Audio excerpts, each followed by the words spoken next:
Cinema எடுப்பதே சாமி ஆடுதல் தான். நீங்க சாமி இருக்காங்கன்னு நீங்க கேட்க முடியாது. இது இது இது அந்த கொஸ்டின் கேனாட் பி லாஜிக்கல்.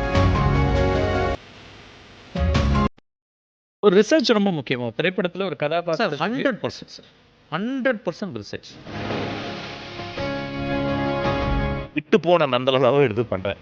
இப்ப பண்ணும்போது நடிகர்கள் யாருமே இல்ல. நான் போய் தனுஷ்ட்ட போய் கதை சொல்றேன். கதை சொல்லும்போது வந்து நான் சொல்ல ஆரம்பிச்சேன். திமாலும் கீழ இறங்கி பாதி கதை காலுக்கு கீழ போய் இப்படின்லாம் சொல்லிக்கிட்டு இருக்கேன்.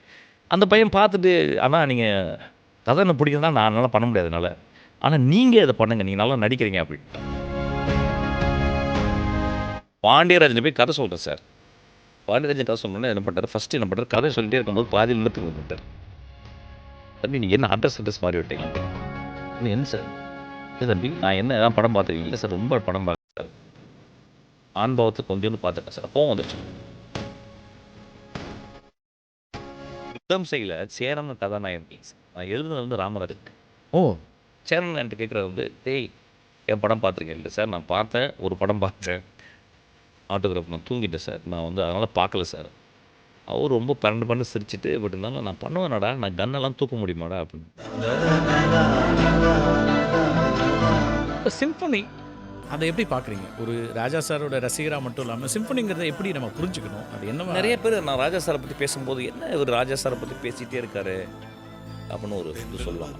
பட் நான் எப்படி பார்க்குறேன்னா சார், நான் இந்தியாவுல பார்த்த ஒரே ஜீனியஸ் அவர்தான். ஒரு ஒரு மியூசிக் ஜீனியஸ் என்னதான் மியூசிக் ஜீனியஸ்லாம் தன் பாடல்கள் மேலே தன் மேலே ஒரு விமர்சனம் இருந்துக்கிட்டே இருக்கும். அப்போ அவருக்கு ஒரு பெஞ்ச் மார்க் தேவைப்படுது. நான் பீத்தோவன் இடத்துக்கு போகணும், நான் மொசார்ட் பண்ண 40th சிம்பனியை போய் தொடணும் அப்படின்னு இடம் இருக்குது. அது பெஞ்ச் மார்க். அது எந்த இதெல்லாம் அகந்தையும் கிடையாது, அகங்காரம் கிடையாது. அது அவராக குழந்தைத்தனமா, இல்லை நான் இந்த மரம் உச்சி ஏறினது பத்தாது, இன்னொரு உச்சி ஏறணும்னு ஆசைப்படுறாரு. அந்த உச்சிக்கு போகிற இடம் தான் சிம்பனி. முதல்ல ஆச்சரியம் இருந்துச்சு எனக்கு. இதில் இயக்குனர் மிஷ்கின் அவர் என்ன இதில் என்ன பண்ண ஜட்ஜு ஓகே மியூசிக் தெரியும் எல்லாம் இருக்கும். ஆனால் இவங்களோட எப்படி ட்ராவல் பண்ணுவார் அப்படின்னு எனக்கு ஒரு கேள்வி இருந்துச்சு. வானம் எனக்கொரு போதி மரம், நாளும் எனக்கது செய்தி தரும், ஒரு நாள் உலகம் நீதி பெறும், நனநானனனா நானனனா நானனனே நானனனே நானா, இது ஒரு பொன் மாலை பொழுது. வணக்கம் நண்பர்களே. வாரந்தோறும் தமிழ்நாட்டினுடைய ஒரு முகமாக பல்வேறு துறைகளிலிருந்து வரக்கூடிய ஆளுமைகளை சந்தித்து வருகிறோம். அந்த வகையில் இன்றைக்கு நாம் சந்திக்கக்கூடிய இந்த முகத்திற்கு அறிமுகம் தேவையில்லை. உலகம் முழுக்க அறிந்த ஒரு எழுத்தாளராக தொடங்கி அவரை வந்து பல்வேறு விதங்களாக சொல்லலாம். அவருக்கான ஆளுமைகள், அவருடைய திறன் அப்படின்னு அவரிடமிருந்து பெற்றது வந்து குறைவு. இன்னமும் நிறைய தனக்குள்ளாக வைத்திருக்கக்கூடிய திரு மிஸ்கின் அவர்கள், வணக்கம். வணக்கம் சார். உங்களை இயக்குனர்னு அறிமுகப்படுத்தணுமா, எழுத்தாளர் அப்படின்னு அறிமுகப்படுத்தணுமா, இசையமைப்பாளர்னு சொல்லணுமா அப்படின்னு எல்லாமும் சேர்த்து அஷ்டாவதானி அப்படின்னு சொல்லலாமா சார்? சார் அது பெரிய வார்த்தை சார். அது நான் வந்து ரைட்டர் அண்ட் டைரக்டர்னே சொல்லலாம். ஆக்சுவலாக நான் இயக்குனராக இருக்கிறது தான் என்றைக்குமே விரும்புகிறேன். ஸ்டாண்ட் பிஹைண்ட் த கேமரா தான் எப்போயுமே என்னுடைய வேலை. கதை சொல்லி ஆக்சுவலாக நல்லா சொல்லணும்னா நான் கதை சொல்லின்னு சொல்லலாம். அதை நான் ரொம்ப சின்சியராக என்னுடைய சொசைட்டியில் அது ரொம்ப முக்கியமான ஒரு பகுதியாக நான் பார்க்குறேன். கதை சொல்கிறேன். கதை சொல்லி அப்படின்றது வந்து கதைகளை பற்றியும், கதைகள் ஏன் சொல்லப்படுகிறது, கதைகள் ஏன் கேட்கப்படுகிறது அப்படின்றத ரொம்ப நம்ம வந்து ரொம்ப டீப்பரான ஒரு ஒரு ஒரு இதில் போகிறேன். நிறைய நான் படித்த ஃபிலாசபர்ஸ் அண்ட் சைக்கோ அனாலிசிஸ்லாம் வந்து கதைகள் பற்றி ரொம்ப ரொம்ப முக்கியமான விஷயங்கள் சொல்கிறாங்க. ரொம்ப கிரேட்டாக நான் சொல்ல போனோன்னா வந்து என்னுடைய குருவாக நான் பார்க்குற டேவிட் மேமெட் வந்து அவர் 3 புத்தகங்கள் சொல்கிறாரு. ஒரு புத்தகம் அவருடைய புத்தகம் ஒன்று சொல்கிறாரு, முக்கியமான புத்தகமாக. அதுக்கப்புறம் வந்து ஃப்ராய்டுடைய இன்டர்பிரிட்டேஷன் ஆஃப் ட்ரீம் சொல்கிறாரு. அப்புறம் இன்னொன்று வந்து ப்ரூனோ பிரெட்டில்ஹைமுடைய யூசஸ் ஆஃப் என்சான்ட்மெண்ட்டார். இந்த இந்த ஆன்சான்ட்மெண்ட், அதாவது வார்த்தை என்சான்ட்மெண்ட்டில் ஆன்சான்ட்மெண்ட். ஆன்சான்ட்மெண்ட்னா அது வந்து ஒரு பெரிய எப்படி சொல்கிறது, மந்திரம்னு சொல்லலாம். மந்திரம் போட்டு ஒரு மனிதனை மயக்குதல் அப்படின்னு சொல்லுவாங்கள்ல, அந்த மாதிரி. ஸோ கதைகள் வந்து அவர் அந்த ஒட்டுமொத்த புத்தகமே வந்து கதைகளை பற்றி தான். ஏன் கதைகள் சொல்லப்படுகிறது, பர்டிகுலர் குழந்தைகளுக்கு ஏன் கதை சொல்லப்படுகிறது. நான் ஒரு 3000 கதை என் பாட்டிகிட்ட கேட்டிருக்கேன். நான் பிறந்து மொழி காதில் கேட்டது முதல்ல சத்தம் கேட்டுச்சு, அப்புறம் மொழி காதில் கேட்டது வந்து என்னுடைய பாட்டியினுடைய கதை சொல்லுதல் தான். அவங்க 3000 சொல்கிறது 3000 எக்ஸாக்டாக சொல்லலை. நான் ஒரு ஒரு அவ்வளவு கதைகள் சொல்லியிருக்காங்க. ஒரு 7 வயசு வரைக்கும் 8 வயசு வரைக்கும் 8, 9 வயசு வரைக்கும் கதை சொல்லிகிட்டே இருந்திருக்காங்க. எவ்ரிடே எவ்ரி நைட் ரிச்சுவல் அது. எப்பயுமே ஆங்கில படங்களில் பார்த்தீங்கன்னா, ஒரு தகப்பன் ரொம்ப குழந்தையோட நெருக்கமாக இருக்கான் அப்படின்னா, அவன் ஒரு நடுவில் குழந்தை படுக்க போகும், ஒரு புக்கை வச்சு ஒரு கதை சொல்லிட்டு தான் படுப்பான். இது ரொம்ப ஒரு ரெக்கரண்ட்டான இமேஜ் எல்லா ஆங்கில படங்களையும் வரும். ஆனால் தமிழ் அந்த மாதிரி ஒரு காட்சி கூட வந்ததே கிடையாது. ஆனால் என்னுடைய லைஃப்பில் எங்கள் பாட்டி ஒவ்வொரு நாளும் ஒரு கதைகள். கதைகள் எப்படியாப்பட்ட என்ன கதைகள்லாம் வந்து மாதிரிலாம் கதைகள்? அதாவது புராணங்கள்லேருந்து கதைகள், அப்புறம் வந்து கட்டுக்கதைகள். அதாவது அந்த டைமில் ரொம்ப போர் அடிச்சிச்சுன்னா, அதாவது என்னைக்கு என்ன மூடில் இருக்காங்களோ அவங்க அந்த கதைகள். அன்றைக்கி எங்கள் அம்மாவுக்கும் அவங்களுக்கும் சண்டை வந்தால் 2 பிடாரிகளை பற்றி கதை இருக்கும். இன்றைக்கி என் அப்பாவோட சண்டை இருந்தால் ஒரு பூதத்தை பற்றி ஒரு சண்டை இருக்கும். ரொம்ப ரொம்ப ஹியூமனாக இருந்தாங்கன்னா அந்த கதைகள் ரொம்ப ஹியூமனிட்டி இருக்கும், கம்பேஷன் இருக்கும். இப்படி அப்புறம் வந்து நம்மளுடைய நாட்டுப்புற கதைகள் அதில் இருக்கும். கெட்ட வார்த்தை கதைகள் இருக்கும். ஓ! கெட்ட வார்த்தை கதைகள்லாம் அந்த 7 வயசில் பார்த்திங்கன்னா கீழே அதாவது படுத்த வந்த வாக்கில் உருண்டு சிரிக்கிற மாதிரி கதைகள் இருக்கும். ஸோ எல்லா விதமான கதைகளும் பாட்டி சொல்லும்போது எனக்கு தெரிஞ்சது வந்து என்னை அறியாமல் நான் என்ன ரியலைஸ் பண்ணது சினிமாக்கில் வந்த மாதிரி தான் கதை சொல்லணும்னு தோணுச்சு. ஆனால் கதை அப்படின்றது வந்து இந்த உலகத்தின் மிக முக்கியமான ஆதார புள்ளி அப்படின்னு நான் சொல்லுவேன். மனித சமூகம் தொடங்கியதுலேருந்தே இந்த கதை சொல்லல் இருந்து எனக்கு தெரிஞ்சு வந்து இப்படி யோசிச்சு பார்ப்போம். நம்ம வந்து காடுகளில் இருந்திருக்கும்போது நம்மளுக்கு ஒரே ஒரு மொழியை எங்கே உபயோகப்படுத்திருப்போம்னா வந்து முக்கால்வாசி உருமல்கள் தான் வந்திருக்கும். ஏன்னா மொழி அப்போ ஆயிருக்காது. அப்போ நான் ஒரு இடத்துக்கு போனேன், அந்த இடத்துல ஒரு பெரிய ஆபத்து இருந்துச்சு அப்படின்னு சொல்கிறதுக்காக அந்த கண்களை விரித்து சும்மா நடந்து போகிற மாதிரி காட்டி, ஒரு மலையை காட்டி, அந்த மலையை கையில் காட்டி, அதுக்கப்புறம் அந்த இடத்துல ஒரு பெரிய உருமல் போட்டு ஒரு பெரிய பயத்தை உருவாக்கி, அதுக்கப்புறம் ஒரு ஒரு ஒரு ஒரு ஒரு அம்பெடுத்து அதை இது பண்ணி அது செத்து போனதெல்லாம் சொல்கிறதுலாம் வந்து முதல் நரேட்டிவ் அதுவாக தான் இருக்குன்னு நினைக்கிறேன். அதாவது ஆபத்தை பற்றி தான் முதல் கதையாக இருக்கும். அப்புறம் அது முதல்ல ஆக்ஷன்ஸாக இருந்திருக்கும். அதுக்கப்புறம் அது வந்து ஒலிக்குறைவாக வந்து அதுலேருந்து சத்தங்கள் வந்து அப்படி தான் எனக்கு ஒரு கதையிலேருந்து தான் மொழி வந்திருக்குன்னு நான் எனக்கு ரொம்ப ரொம்ப தீர்க்கமாக நம்புகிறேன் ஆக்சுவலாக.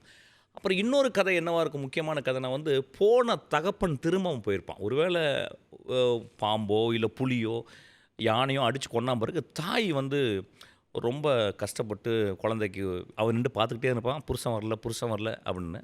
தகப்பன் தகப்பன்லேருந்து குழந்தை நின்றுட்டே இருக்கும்போது கடைசியில் தாத்தா புரிந்து கொண்ட தாத்தா அல்லது பாட்டி அந்த குழந்தைய கூப்பிட்டு போயிட்டு ஒரு மலையின் முடுக்கில் போயிட்டு, உங்கள் அப்பா வந்து போனார், அவர் வரமாட்டார், ஏன்னா அவர் முக்கியமான ஒரு வேட்டையில் இருக்கார் அப்படின்னு மேலே காட்டும்போது ஒரு நட்சத்திரம் இருந்ததுன்னு நினைக்கிறேன்.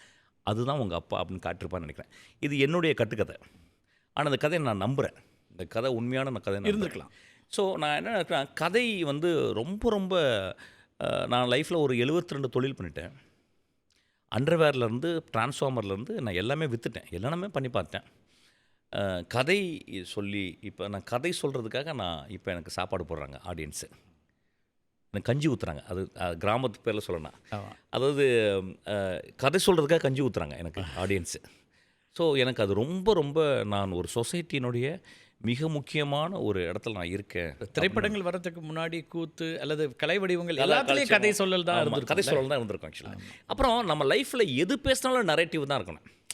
இப்போ அதான் ஒரு ஹஸ்பண்ட் வந்து வீட்டுக்கு வந்தானா என்னங்க முகம் ஒரு மாதிரி இருக்குது அப்படின்னா அவர் சொல்கிறாரு, அது கதை. அதுக்கப்புறம் வந்து மனைவி வந்து என்னடி ஏண்டி சத்தம் போடுற வெளியேன்னா அதுக்கு ஒரு கதை. எல்லாமே ஒரு நரேட்டிவ்னு நினைக்கிறேன், ஒரு நரேட்டிவ். ஸோ அந்த விதத்தில் எல்லாருமே நல்ல கதை சொல்லிகள் நினைக்கிறேன். எல்லாருமே கதை சொல்கள், ஆனால் கான்ஷியஸான கதை சொல்லிகளாக இல்லை. அவங்க கான்ஷியஸாக ஆகும்போது நான் தான் பார்த்துருக்கேன். அசிஸ்டன்ட் வரும்போது நான் முதல்ல சொல்லிக் கொடுக்குறது, முதல்ல பார்ப்பேன் நிறைய அசிஸ்டன்ட் வரும்போது, என்னடா உங்கள் அம்மா பேர் என்னடா அப்படின்னு. அவனுக்கு ரொம்ப டக்குன்னு என்னடா அம்மா பேரை கேட்குறாரு அப்படின்னு. அம்மா பேர் வச்சு சரிடா உங்கள் அம்மாவை பிடிக்குமா உங்கள் அப்பாவை பிடிக்குமா அப்படின்னு அது சொல்லும்போது I want to see him how he narrates his life. if is able to narrate அப்படின்னா okay this person able to narrate. அப்புறம் நான் கேட்பேன், என்னடா என்ன படம் பார்த்தேன், உனக்கு என்ன படம் பிடிக்கும், எந்த டேரக்டருடைய படம் பிடிக்கும், ஏன் பிடிக்கும் அப்படின்னா திரும்பி அவன் கதையை தான் சொல்கிறான் என்கிட்ட. என்னால் நான் ஒரு கதை சட்டை போயிட்டு நான் வந்து ஒர்க் பண்ணும்போது ஒரு நாள் கதை சொல்ல சொன்னார். நான் கதை சொன்னேன் அவர் சிரிக்கிறார் விழுந்து. ஏன்னா சுத்த தமிழில் கதை சொல்கிறேன். நான் நினச்சிட்டேன் ஒரு டேரக்டர் போனோடனே நம்ம வந்து முதல் நாள் கதை சொல்கிறாரு, நம்ம வந்து ஒரு கதை சொல்லணும்னா அவர் சிரிச்சு, இல்லை ராஜா ரொம்ப எளிமையாக சொல்லுங்கள் அப்படின்னாரு. எனக்கு ஒன்று புரிஞ்சுக்கிட்டேன். சார் ஆக்சுவலாக நான் சொல்கிறது ரைட்டு, நான் இவருக்காக மாற்றி சொன்னேன்றது. அதுக்கப்புறம் நான் சொல்ல ஆரம்பிச்சுன்னா ரொம்ப பிடிச்சிருச்சு. கிட்டத்தட்ட ஒரு 9 மாதம் அவர்கிட்ட 9 மாதம் தான் இருந்தேன். 9 மாதமும் டெய்லி ஒரு கதை சொல்லுவார். நான் அதுக்காகவே ஒரு ரஷ்ய கதைகள், அதுவும் ரஷ்ய கதைகள் தான் ரொம்ப சின்சியராக கேட்பார். ரஷ்ய கதைகள் படித்து சாமர்செட் மகம் கதைகள் படித்து அவருக்கு சொல்லுவேன். எப்படி சொல்லுவேன்னா, அப்படியே அது உள்ள நடிச்சுன்னு சொல்ல மாட்டேன், அது உள்ள அப்படியே உள்ளே போயிட்டு அந்த கேரக்டராகவே மாறி சொல்லுவேன். அதுக்கு அவ்வளோ பிடிக்கும் அவருக்கு. ஸோ கதைகள் இது சண்முகராஜாவா இருக்கும்போதே கதை வாசிப்பு வந்துருச்சா இல்லை மிஸ்கின் ஆன நான் பிறகு 3 வயசுலேருந்து வாசிக்கிறேன் சார். நான் இப்போ தான் யோசிக்கிறேன், ஏன் நிறைய பேருக்கு வாசிக்க முடியலன்னு யோசிக்கிறேன். அது வந்து சாய்ஸ் லைஃப்பில். அது ரொம்ப ரொம்ப இம்பார்ட்டண்டான சாய்ஸ் நினைக்கிறேன். அப்புறம் வீட்டில் வறுமை இருந்துச்சு, பெரும் வறுமை. அதாவது வேலைக்கு வேலை சாப்பாடு கிடையாது. ஒரு வேலையை வந்து மிஸ் ஆகும், அந்த வேலையை மிஸ் ஆகிறதுக்காக படிக்கிறது. அந்த படிக்கும்போது அந்த டைம் அதை இழுத்துட்டு போயிடுது. ஒரு 2 ஹவர் அது அப்படி கடத்திட்டு போயிடுது. அப்புறம் வீட்டில் பாட்டி வந்து உட்காந்து படிக்கும்போது ரொம்ப 3 வயசுனா என்ன சிறார் இலக்கியமா என்ன கிடைக்கும் அப்போ என்ன அம்புலி மாமா கோகுலம்? ஸ்பைடர் காமிக்ஸ் அதெல்லாம். கோகுலம்லாம் பாரல, அம்புலி மாமா பாலமித்ரா தான். ஓகே அம்புலி மாமா பாலமித்ரா. அம்புலி மாமா பற்றி நீங்கள் கேட்டிங்கன்னா நான் ஒரு 4 ஹவர் நல்லா பேச முடியும். சரி சரி. அதோட இமேஜஸ். காமிக்ஸ்லாம் படிக்க ஆரம்பிச்சிங்களா? காமிக்ஸ்லாம் வந்து அப்பா வாங்கி கொடுக்குறாரு, நான் படிக்கிறேன். நானே போய் விட்டு படக்கதைகள் படிக்கிறேன். அந்த பேனல்ஸ் வந்து எனக்கு சின்ன வயசுலேயே ஒரு 4-5 வயசுலலாம் நான் வந்து ஸ்பைடர் காமிக்ஸ் படிக்க ஆரம்பிச்சிட்டேன். ரொம்ப இதுவாக பண்ணி லாரன்ஸ் டேவிட் படிக்க ஆரம்பிச்சிட்டேன். அதாவது தமிழ்நாட்டில் இருக்க எல்லா காமிக்ஸும் என்னை படிக்கிறவங்களும் என் நண்பர்கள். Okay. Rahulan, Marudhu sir, artist Marudhu sir. Comics சம்மந்தமாக என்னுடைய பெரிய வெல்த் வந்து காமிக்ஸ். அதாவது கதைகள் வாய் மூலியமாக சொல்லப்படுதல், அதை வந்து பிக்டோரியலாக ஒரு விஷுவலாக சொல்ல எனக்கு கற்றுக் கொடுத்தது வந்து எனக்கு வந்து காமிக்ஸ். 90களோட தொடக்கத்தில் செவ்விந்தியர்கள்லாம் குழந்தைகளுக்கு தமிழ்நாட்டில் இருக்கவங்களுக்கு சொன்னது காமிக்ஸ் மூலமாக தான் தெரியும். அதாவது எல்லாம் காமிக்ஸ் மூலமாக தான் நீங்கள் நம்ப தெரியும். மாட்டீங்க. அதாவது வந்து அந்த கோடாலியை எடுத்து வெட்டும் போது அந்த முடி பின்னால் பறக்கிறதும் அந்த பக்கம் இருக்கும், அந்த இமேஜ் இருக்குது பார்த்தீங்களா? இந்த இமேஜை படத்தில் நான் காட்டுறதுக்காக கிட்டத்தட்ட 30 வருஷம் போயிட்டேன். இந்த படத்தில் ட்ரெயின் படத்தில் தான் அந்த ஒரு இமேஜை வச்சுருக்கேன், அந்த இமேஜை வச்சுருக்கேன். So those images are very important. So நான் என்ன சொல்கிறேன்னா, கதை தான் என் லைஃப்பில் வந்து கதையை பற்றி சொல்லும்போது என் உடம்பெல்லாம் மாறிவிடும். அப்படியே நான் வந்து வேற ஒரு ஆள் அதுக்குள்ளே போய்ட்றீங்க. அதுக்குள்ளேயே போயிடுவேன். ஆக்சுவலாக சொல்லப்போனால் நிறைய பேர் சொல்லுவாங்க, சார் ஏன் ரொம்ப எக்ஸைட்டடாக பேசுகிறேன். எக்ஸைட்டடாக பேசுகிறதுக்கு ஒரே ஒரு விஷயம், கதைகள் மட்டும்தான் இருக்குது. இந்த விஷயமும் இல்லை. டிபேட் பண்ணலாம். ஓகே. டிபேட் பண்ணலாம். அது டிபேட்டுன்றது வந்து it's not exciting to me actually. So கதைகள் சொல்லும்போது அப்புறம் ஒரு காலகட்டத்தில் மக்களும் புரிஞ்சுக்கிறாங்க, ஓ இது உண்மையான கதை சொல்லி தான் இவன் அப்படின்னு புரிஞ்சுக்கிறாங்க. எழுத்து அப்படிங்கிறதும் ஒரு பெரிய எல்லாருக்கும் வர்றதில்ல. ஒரு 11 திரைப்படங்களை நீங்கள் இயக்கிட்டீங்க. அதுக்கான புள்ளி எங்கிருந்து தொடங்குது? ஒரு திரைப்படம் அல்லது இதை தான் நான் இன்றைக்கி கதையாக சொல்ல போகிறேன் அப்படிங்கிறது கதை சொல்லி தான், அதுவும் அது எங்கே தொடங்குது? அதுக்கு ஏதாவது ஒரு பர்டிகுலர் அதாவது இப்படி சொல்லலாம் சார். அதாவது வந்து கதை சொல்கிறோம், ஆனால் கதையை நம்ம வந்து ஒரு பேப்பரில் எழுதணும். நான் சொல்கிறது வந்து பெருங்கதை சொல்லி, அதாவது கிழவர்களான கதை சொல்லிங்கன்னு சொல்லலாம் அவங்கள. டால்ஸ்டாய், டாஸ்டாய்ஸ்கி இருக்காங்க, உலகத்தின் ஆதி கதை சொல்லிகள். அவங்க மிகப்பெரிய கதை சொல்லிகள்னு சொல்லலாம். அதாவது எப்படி சொல்கிறது, இனிமேல் வந்து எந்த ஒரு இலக்கியவாதியும் முதல்ல அவங்கள ஒரு சாமியாக கும்பிட்றாங்க ஆக்சுவலாக. அதுக்கப்புறம் காபல் கார்சியா மார்க்வெஸை வந்து இந்த நூற்றாண்டின் மிகப்பெரிய கதை சொல்லின்னு சொல்கிறாங்க. அதுக்கு காரணங்களும் இருக்குது. ஏன்னா கண்டினியூஸாக திரும்பி அவர் படிச்சுக்கிட்டே இருக்கேன். எழுத்தில் நம்ம என்ன சிந்திக்கிறோம், நம்ம சிந்தனைகள் எல்லாமே இமேஜினேஷனில் வருது, நம்மளுடைய கற்பனா சக்தியிலேருந்து தான் வருது. கற்பனா சக்தியில் வந்து கதை சொல்லலாம். ஆனால் வந்து ஒரு படம் ஒரு 10 கோடி ரூபாய், 30 கோடி ரூபாய், 40 கோடி ரூபாய் எடுக்கும்போது அதோடைய முதல்ல ஒரு பேப்பரில் ஒரு பெரிய ப்ளூ பிரிண்ட்டாக அதை கன்வெர்ட் பண்ணணும். நான் சொல்கிறது திரைக்கதை, நான் சொல்கிறது நாவலோ அல்லது வந்து சிறுகதையோ சொல்லலை, திரைக்கதை வந்து எப்படின்னா, நான் வந்த புதுசில் சித்திரம் பேசி எழுதும்போது எனக்கு வந்து என்ன கதை எழுதுனா நான் இங்கே வாழ முடியும் அப்படின்றது. ஏன்னா அது ஒரு பெரிய காடு, பெரிய வனம். சினிமா சர்வைவல் தான் முதல்ல சர்வைவல். என்னென்னா பார்க்கும்போது எல்லாம் நான் முதலாவது நிறைய படங்கள் பார்க்க மாட்டேன். ஓ ஆமாம், அது நீங்கள் பல மேடைகள் கம்மியாக தான் படம் பார்த்துருக்கேன். அது நிறைய பேருக்கு ஆச்சரியமாக இருக்கும், இவ்வளோ சினிமாவை நேசிக்கிறேன் ஆனால் ரொம்ப கம்மியான படங்கள் தான் பார்ப்பேன். அப்போ நான் வந்து பார்த்த படம், ஆனால் ஹிஸ்ட்ரி ஆஃப் தமிழ் சினிமா எனக்கு ரொம்ப ரொம்ப ஸ்ட்ராங். அசோக் குமார்லேருந்து நான் படம் பார்க்குறேன். மனோகரா, நீங்கள் எந்த படம் கேட்டாலும் நான் பார்த்துருப்பேன். எந்த பிளாக் அண்ட் ஒயிட் கேட்டாலும், யாருக்காக அழுதான், புன்னகை யாருமே பார்த்துருக்க மாட்டாங்க. இன்றைக்கி இருக்க ஜெனரேஷன்ஸ்லாம் யாருமே பார்த்துருக்க மாட்டாங்க. அதெல்லாம் ரொம்ப சிலாகிச்சு பார்த்துருக்கேன். கைதி கண்ணாயிரம்,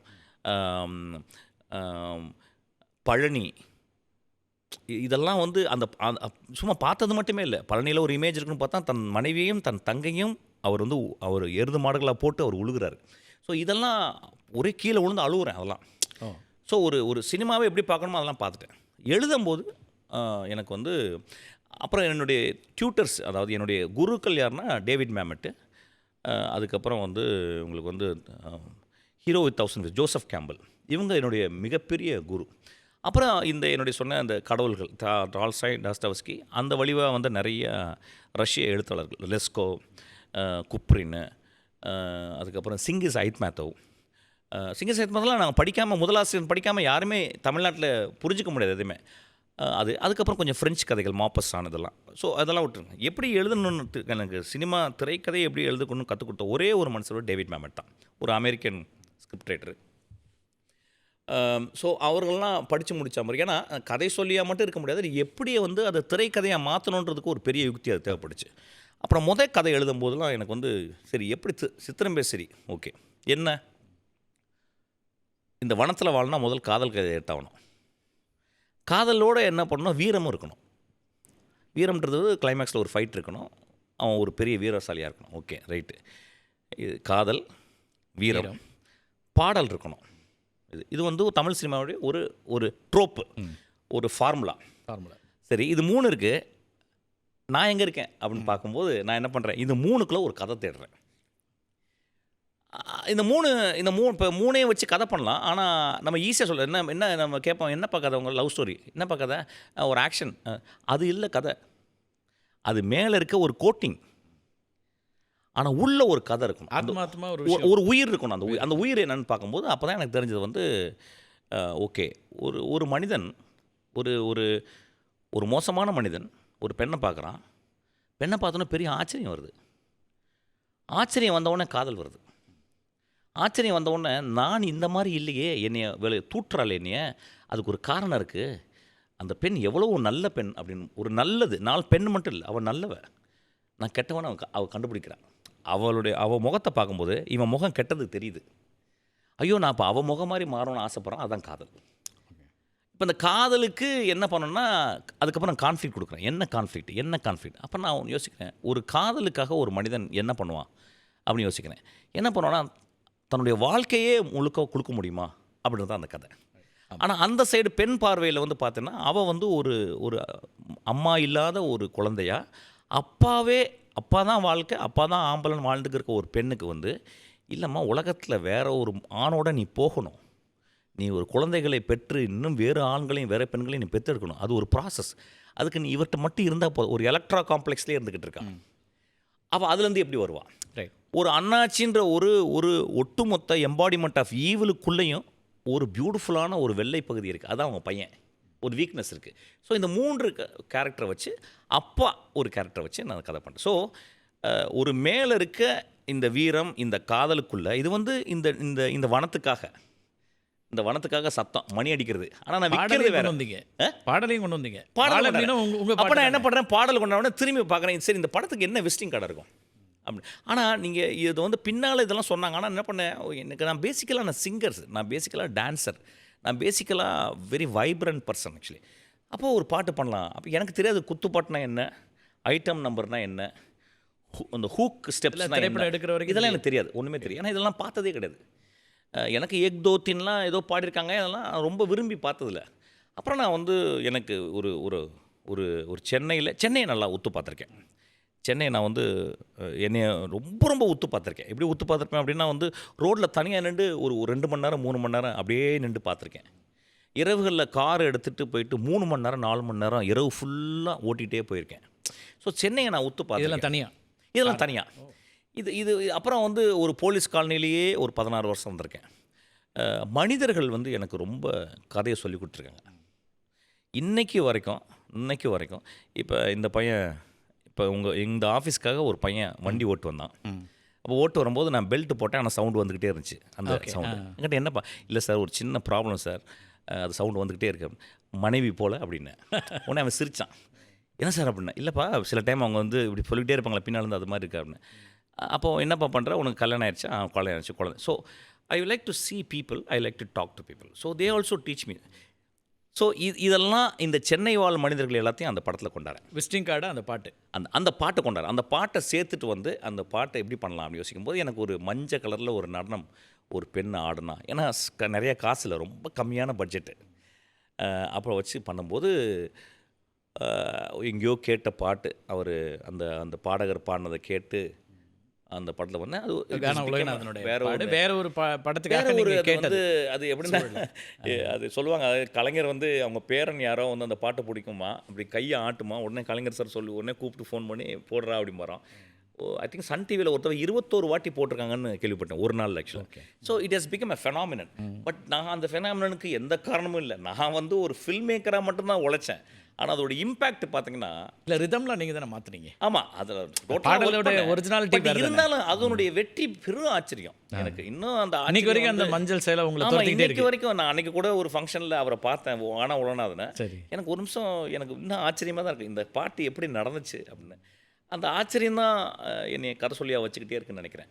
ஏன்னா இதை நான் பண்ணினேன், இப்படிலாம் நினச்சி தான் பண்ணேன்னு நான் சொல்கிறது பெரிய பொய்யா இருக்கும். ஆனால் அதில் என்ன பெரிய முக்கியமான விஷயம் நான் பார்க்குறேன்னா, நீங்கள் வந்து இந்த ஒரு பெரிய ஒரு காடு, இந்த காட்டுக்குள்ளே நான் சர்வைவலுக்கு ஒரு படம் எடுக்கிறேன்றீங்க. அதுக்கப்புறம் திருப்பியும் இந்த பாடலே கேட்டுட்டு இருக்காங்க ஒவ்வொருத்தரும். ஏன்னா திரைப்படம் அப்படி தானே சக்ஸஸ் ஆகிடுச்சுன்னா மஞ்சள் சேலையோட ஒரு பாட்டு ஒரே ஒன்று மட்டும் அப்படிதான் ஆட்ரிபியூட் பண்ணுறாங்க. அங்கேருந்து வெளில வந்துட்டீங்க ரொம்ப குயிக்காக. 2 படம் 3 படம் சார். அந்த பாட்டு இருந்துச்சு சார், ஆனால் கதை சொல்லின்றவன் ரொம்ப ஸ்ட்ராங்காக இருந்தேன். 2வது படம் பண்ணும்போது என்னென்னு கேட்டால் வந்து நந்தலாலா பண்ணுறேன். நந்தலாலா பண்ணி முடிச்சுட்டு அது வந்து நந்தலாலா எப்படின்னு கேட்டால் வந்து ஒரு ஜாப்பனீஸ் படம் பார்க்குறேன், கிக்கிச்சுரன்னு. அந்த படம் மட்டும் ஷாக் ஆகிறேன். என்னுடைய சொந்த அண்ணனுடைய கதை. அவர் மனநிலை காப்பகத்திலேருந்து இறந்து போகிறாரு. எங்கள் அம்மாவும் அப்பாவும் என்னை கூப்பிட்டு போய் அந்த கீழ்பக்கம் ஹாஸ்பிட்டலில் இருக்கும்போது நான் பார்த்த இமேஜஸ்லாம் வந்து என்னை ரொம்ப ஹாண்ட் பண்ணுது. அம்மா அடிக்கடி அழுவாங்க, திடீர் நைட்லலாம் எழுந்திரிச்சு அழுவாங்க. என் பையனை நான் வந்து மனநல ஆஸ்பத்திரியில் சேர்த்துட்டேனேன்னு சொல்லிட்டு அழுவாங்க. ஸோ இந்த படம் பார்த்தோன்னே எனக்கு என்னாச்சுன்னா, என்னுடைய குரு கிட்டானோ அவருடைய படங்கள் பார்க்கும்போது திடீர்னு ஒரு நாள் குக்கிச்சரை பார்க்கும்போது ஷாக் ஆகிட்டேன். ஐயோ, இது என் கதையாச்சு, இந்த கதையை நான் பண்ணணும், இதை தமிழில் பண்ணணும்னு முடிவு பண்ணுறேன். அப்போ என்னென்னா அதை அப்படியே பண்ண முடியும். ஏன்னா அந்த கதை வேறு ஒரு தளத்தில் ஜப்பானுடைய இதில் அவர் திரைக்கதையை பற்றி எந்த கவலை இல்லாமல் ரொம்ப ஒரு ஒரு அசால்ட்டாக ஒரு கதை ஒன்று பண்ணியிருப்பார். பெரிய ஒரு ஒர்க் ஆஃப் ஆர்ட் அது. நான் வந்து தமிழ் சமூகத்தை என்ன பண்ணேன், முழுக்க ஒரு கதை எழுதினேன். இப்போ அந்த கதை சொல்லப்போனால் நான் நந்தலாலா எழுதும் போது தான் ரைட்டராக நான் உருவானது. ஒரு முழு நல்ல ஒரு ஸ்ட்ராங்கான ரைட்டராக உருவானது. இன்றைக்கி கூட நீங்கள் நந்தலாலா பார்க்கும்போது ஒரு காட்சி கூட வந்து அதில் என்னென்னா, நான் ஒரு பயணம் மெட்ராஸ்லேருந்து ஒரு பயணம் போகிறேன், நானும் ஒரு குழந்தையும். போகிற வழியில் மனிதர்களை மீட் பண்ணுறேன். எந்த இடத்துலையும் எங்களுக்கு கான்ஃப்ளிக்ட் வந்து எப்படி இருக்குன்னா வந்து அவங்க நல்லவர்களாகவே இருக்கணும். நான் போய் அவங்களுக்கு தொடுவேன், தொட்ட உடனே நல்லவராகிடுவாங்க அப்படின்ற மாதிரி அப்படி ஒரு சேலஞ்ச் வச்சுக்கிட்டு எழுதினேன் த்ரூ அவுட்டு. ஆனால் அந்த படம் வந்து கதை சொல்கிறேன் வந்து யாருக்குமே அது வந்து புரியலைன்னு சொல்ல மாட்டேன் விட இந்த கதைக்குள்ள வந்து வியாபாரத்தன்மை இல்லைன்றது அப்படின்னு புரிஞ்சுக்கிட்டாங்க. நான் சொல்லப்போனால் தானு சட்டை தான் கதை சொன்னேன், தம்பி கதை நல்லா இருக்குது ஆனால் அந்த படம் ஓடாது, எனக்கு ஒன்றுமே கிடைக்காதுப்பா அப்படின்ட்டாரு. சார் நான் விட்டுட்டு வந்துட்டேன். ஆக்சுவலாக சொல்லப்போனால் வந்து எனக்கு ரொம்ப ஒரு விக்ரம் தான் பண்ண வேண்டியது இருந்துச்சு, மிஸ் ஆயிடுச்சு. அப்புறம் என்ன பண்ணேன், ஒரு நாள் நான் நாசர் சார்கிட்ட போயிட்டு அப்போ தான் ஒரு புது கார் வாங்கியிருக்காரு, ஒரு கருப்பு கலர் கார் வாங்கியிருக்காரு. வந்து என்ன பண்ணுறேன், அந்த அசண்டாஸ் அங்கே ஏதோ சாப்பிட போகிறோம் அந்த இடத்துல. நான் கமிலா அவங்க ஒய்ஃபு 2 பசங்க நான் உட்காந்து இறங்கி காரை விட்டு இறங்குறோம். காரை விட்டு இறங்கி நடக்கும்போது அவர் வந்து என்னடா கதை வச்சுருக்க அப்படின்னு கேட்குறாரு. சார் கதை அப்படின்னு சொல்லிட்டு யோசிச்சுட்டு இப்படி திரும்பி பார்த்தா அந்த கருப்பு காரு அவங்க நாங்கள் விட்டு அந்த இறங்கி வந்த காரு அப்படியே ஒரு வெள்ளை கார் வந்து நிற்குது கரெக்டாக. நான் சொன்னேன் 2 ஃப்ரெண்ட்ஸு சார் அப்படின்னு. அப்போ என்னடா சார், ஒருத்தன் கெட்டவன் ஒருத்தன் நல்லவன் சார் அப்படின்னு. ஏன்னா பிகாஸ் பிளாக் அண்ட் ஒயிட்டு. அப்புறம் சார் அந்த கெட்டவன் சொல்கிறான், டேய் உன்னை ஒரு நாள் நீ வந்து பிரச்சனை பண்ணடா, உன்னை ஒரு நாள் நான் கொண்டுருவேன்டா அப்படின்றான். என்னடா சொல்கிறேன், ஒன்றும் புரியலடா. இல்லை சார் எனக்கே புரியல, வெயிட் பண்ணுங்கள் சார் சொல்லிட்டு நான் அதை போய் சாப்பிட்டுட்டு வந்துட்டு நான் உட்காந்து அந்த கதையை ஆரம்பிக்கிறேன். சில நேரங்களில் கதைகள் ஒரு இமேஜ்லேருந்து ஆரம்பிக்கலாம். எனக்கு ஆரம்பித்தது வந்து ஒரு வெள்ளை கலர் காரும் கருப்பு கலர் காரும் நிற்கும்போது நல்லது கெட்டது அதுலேருந்து ஒரு கதை ஆரம்பிது. எனக்கு கதைலாம் அப்புறம் நான் போராடுறேன். எப்படி போராடினா சார், ஒரு நாள் வந்து 40 நாளுக்கு அப்புறம் என்னை அறையில் வந்து பார்த்தாரு நாசர். ஷாக் ஆகிட்டார். அரை ஃபுல்லாக வெள்ளை பேப்பரில் ஒட்டியிருந்தேன். ஒட்டி உள்ளே நடந்து போய்க்கிருக்கேன். இந்த பக்கம் அந்த சத்யா கேரக்டர், இந்த பக்கம் அந்த கிருபா கேரக்டர். வெள்ளைக்காரு கருப்பு காரு. இங்கேருந்து போய் ஒன்று எழுதுவேன், இங்கே மிச்சங்கள்லாம் கேரக்டர் வந்துகிட்டே இருப்பாங்க. அப்படியே பார்த்து எழுதினேன் சார். அதுக்கப்புறம் அது 5ஆவதுன்னு வருது. ஆக்சுவலாக அது 5ஆவது வந்த உடனே அது எப்படி நான் 16 வருஷம் போலீஸ் காலனியில் என் ஃப்ரெண்டு ஜோயல்னு ஒரு ஃப்ரெண்டு, அவங்க வீட்டிலேயே எதிர்த்தாப்பில் உட்காந்து கிட்டத்தட்ட பார்த்துக்கிட்டே இருக்கேன். எலிமெண்ட் காலனி பக்கத்தில் எதிர்த்தாப்பில் அதை பார்த்துக்கிட்டே இருக்கேன். அவங்க வாழ்க்கை என்ன, அவங்க என்ன எப்படி பேசுகிறாங்க எப்படி. அப்புறம் போலீஸ்காரர்கள் என் வாழ்க்கை முழுதும் ரொம்ப எக்ஸ்ட்ரானரி போலீஸ்காரங்களை நான் மீட் பண்ணியிருக்கேன். யூசுவலாக சமூகம் போலீஸ்காரங்கள்னாவே வந்து அவங்க வந்து மோசமாக தான் பார்க்குது. ஆனால் அவங்க அவங்க அவங்க இருக்கிற வாழ்க்கையை பற்றி யாருமே பார்க்குறதில்ல. ரொம்ப கருணை உள்ளம் கொண்டவங்க. பெருமளவுக்கு கதை சொல்லிகளும் ஒரு ஆன்டி போலீஸ் நரேஷன் தான் நிறைய இருந்திருக்கும். நிறைய எனக்கு என்னைய பொறுத்தல அவங்க ரொம்ப கருணையான மனிதர்கள். நான் ஒரு சகுன அங்கிள்னு ஒரு அங்கிள் ஆக்சுவலி இப்போ இந்த பேட்டி மூலிமா அவர்கிட்ட சொல்லணும்னு ஆசைப்பட்றேன். அவர் வந்து பெரிய மீசை வச்சுருப்பார், தலை வழுக்கையாக இருக்கும், உயரமாக இருப்பார். அவ்வளோ அன்பான ஒரு மனிதர். அவர் பேசும்போதே அவ்வளோ பாந்தமாக இருக்கும். போலீஸ்காரனான்னு தெரியாது. ஆனால் சில நேரங்களில் வந்து ரொம்ப வருத்தத்தோடு எங்கள் அப்பா இன்றைக்கி நான் ஒரு திருடனை போட்டு பயங்கரமாக அடிச்சிட்டேன் அப்படிம்பாரு. அப்போ என்ன நான் சின்ன வயசில் அதை கேட்டுக்கிறேன். இப்போ சின்ன வயசில் நான் மெட்ராஸ்க்கு வந்தாமல் இருக்கேன். மெட்ராஸ் அப்போ எனக்கு இதெல்லாம் பார்த்துக்கிட்டே இருக்கேன். அப்புறம் அந்த அவங்க பேச்சு வழக்கம், அவங்க ஒருத்தவங்க வந்து இறங்குவாங்க, திடீர்னு ஒரு வீட்டுக்கு சண்டை இருக்கும், எதிர்த்த வீட்டுக்கும் பேசிக்க மாட்டாங்க. இந்த வாழ்வியலை, இந்த சென்னை போலீஸ்காரன் வாழ்வியலை அந்த படத்துக்கு வைக்கிறேன். அது ஒரு 5வது தொடக்கப்புள்ளி ஒரு கருப்பு காராக தான், ஒரே ஒரு கருப்பு காரு. அதாவது அந்த கிருபாகரன்ற ஒரு கேரக்டர் தான் ஆக்சுவலாக. ஆனால் எனக்கு தெரியாது. எனக்கு 3வது திரும்பி வந்து எனக்கு வாய்ப்பு கிடைக்கிது. வந்து அந்த படத்துலையும் என்ன வந்து ஒரு குத்துப்பாட்டு வைக்க வேண்டிய நிலைமை வருது. அதுதான் கண்ணால் வைக்கிறேன். அது வைக்கும்போது அது ஹிட் ஆகுது. ஆனால் அந்த டைம்லாம் வந்து அந்த படம் வந்து பெரிய படமாக ஏற்றுக்கொள்ளப்பட்டது. ஆக்சுவலாக அது இன்றைக்கும் வரைக்கும் என்னுடைய எல்லாரும் என்ன சொல்லுவாங்க, அந்த படம் தான் உங்களுடைய முக்கியமான படம், உங்களுடைய ரொம்ப ஸ்ட்ராங்கான படம்னு சொல்லுவாங்க. ஆக்சுவலாக எனக்கு தெரியல, என்னன்னு தெரியல. அது ஏன்னா எல்லாமே எல்லா விதமாகவும் கொண்டாடப்பட்டது. ஆமாம், கிரிட்டிக்கலாகவும் கமர்ஷியலாகவும் எல்லாமே எல்லா லெவல்லையும் வந்துச்சு. அப்புறம் ஒரு நுவாரா அது கருதப்பட்டுச்சு. ஒரு தமிழ் சிவனிமாவில் வந்து முதல் நுவார்னு கூட சொல்லுவாங்க. ஆக்சுவலாக வந்து அதுக்கப்புறம் நான் கேமராவை கையாண்ட விதம், ஸோ அதெல்லாம் முக்கியம். அப்புறம் 3வது பக்கம் நான் வந்து திரும்பி என்ன பண்ணுறேன், விட்டு போன நந்தலாலாவை எடுத்து பண்ணுறேன். இப்போ பண்ணும்போது நடிகர்கள் யாருமே இல்லை. நான் போய் தனுஷ்கிட்ட போய் கதை சொல்கிறேன். கதை சொல்லும்போது வந்து இப்படி தனுஷ் தம்பி அந்த சேரில் உட்காந்துருக்கு. நான் சொல்ல ஆரம்பித்தேன், திமாலும் கீழே இறங்கி பாதி கதை காலு கீழே போய் இப்படின்லாம் சொல்லிக்கிட்டு இருக்கேன். அந்த பையன் பார்த்துட்டு, ஆனால் நீங்கள் கதை என்ன பிடிக்குதுன்னா நான் நல்லா பண்ண முடியாதுனால, ஆனால் நீங்கள் இதை பண்ணுங்க, நீங்கள் நல்லா நடிக்கிறீங்க அப்படின்ட்டான். எனக்கு ஒரு பெரிய ஆச்சரியம். வெளியே வந்தோன்னே எனக்கு நான் எப்படி பண்ணேன், ஏன்னா எனக்கு ஐடியாவே இல்லை நடிக்கிற மாதிரி ஒரு ஐடியாவே. ஏன்னா சில விஷயங்களில் என் லைஃப் ரொம்ப கிளாரிட்டியாக இருந்த விஷயங்கள். அதாவது வந்து நான் திரைக்கதை ஆசிரியர், நான் வந்து எழுத்தாளர் அப்படின்னு. ஏன்னா கொஞ்சம் இன்றைக்கி நிறைய பசங்க வரும்போதெல்லாம் வந்து நான் நடிக்கணும் சார் தான் வராங்க. ஆக்சுவலாக ஆமாம், இப்போ நீங்கள் ஜென்சி கொண்டாடுற ஒரு மாறிட்டீங்களே, அதுக்கு பின்னாடி வரும் அதுக்கு. ஸோ அந்த படத்தை நான் சொன்னோன்னே எனக்கு பெரிய ஆச்சரியம். எங்கள் ஆஃபீஸில் போய் சொல்கிறேன், எங்கள் ஆஃபீஸ் சொன்னால் யாருமே ஒத்துக்க மாட்டேன்ட்டாங்க. நீங்கள் எப்படி நடிப்பீங்க அப்படின்னு. ஏன்னா கொஞ்சம் தடியாக இப்போ இருக்க மாதிரியே இருப்பேன்.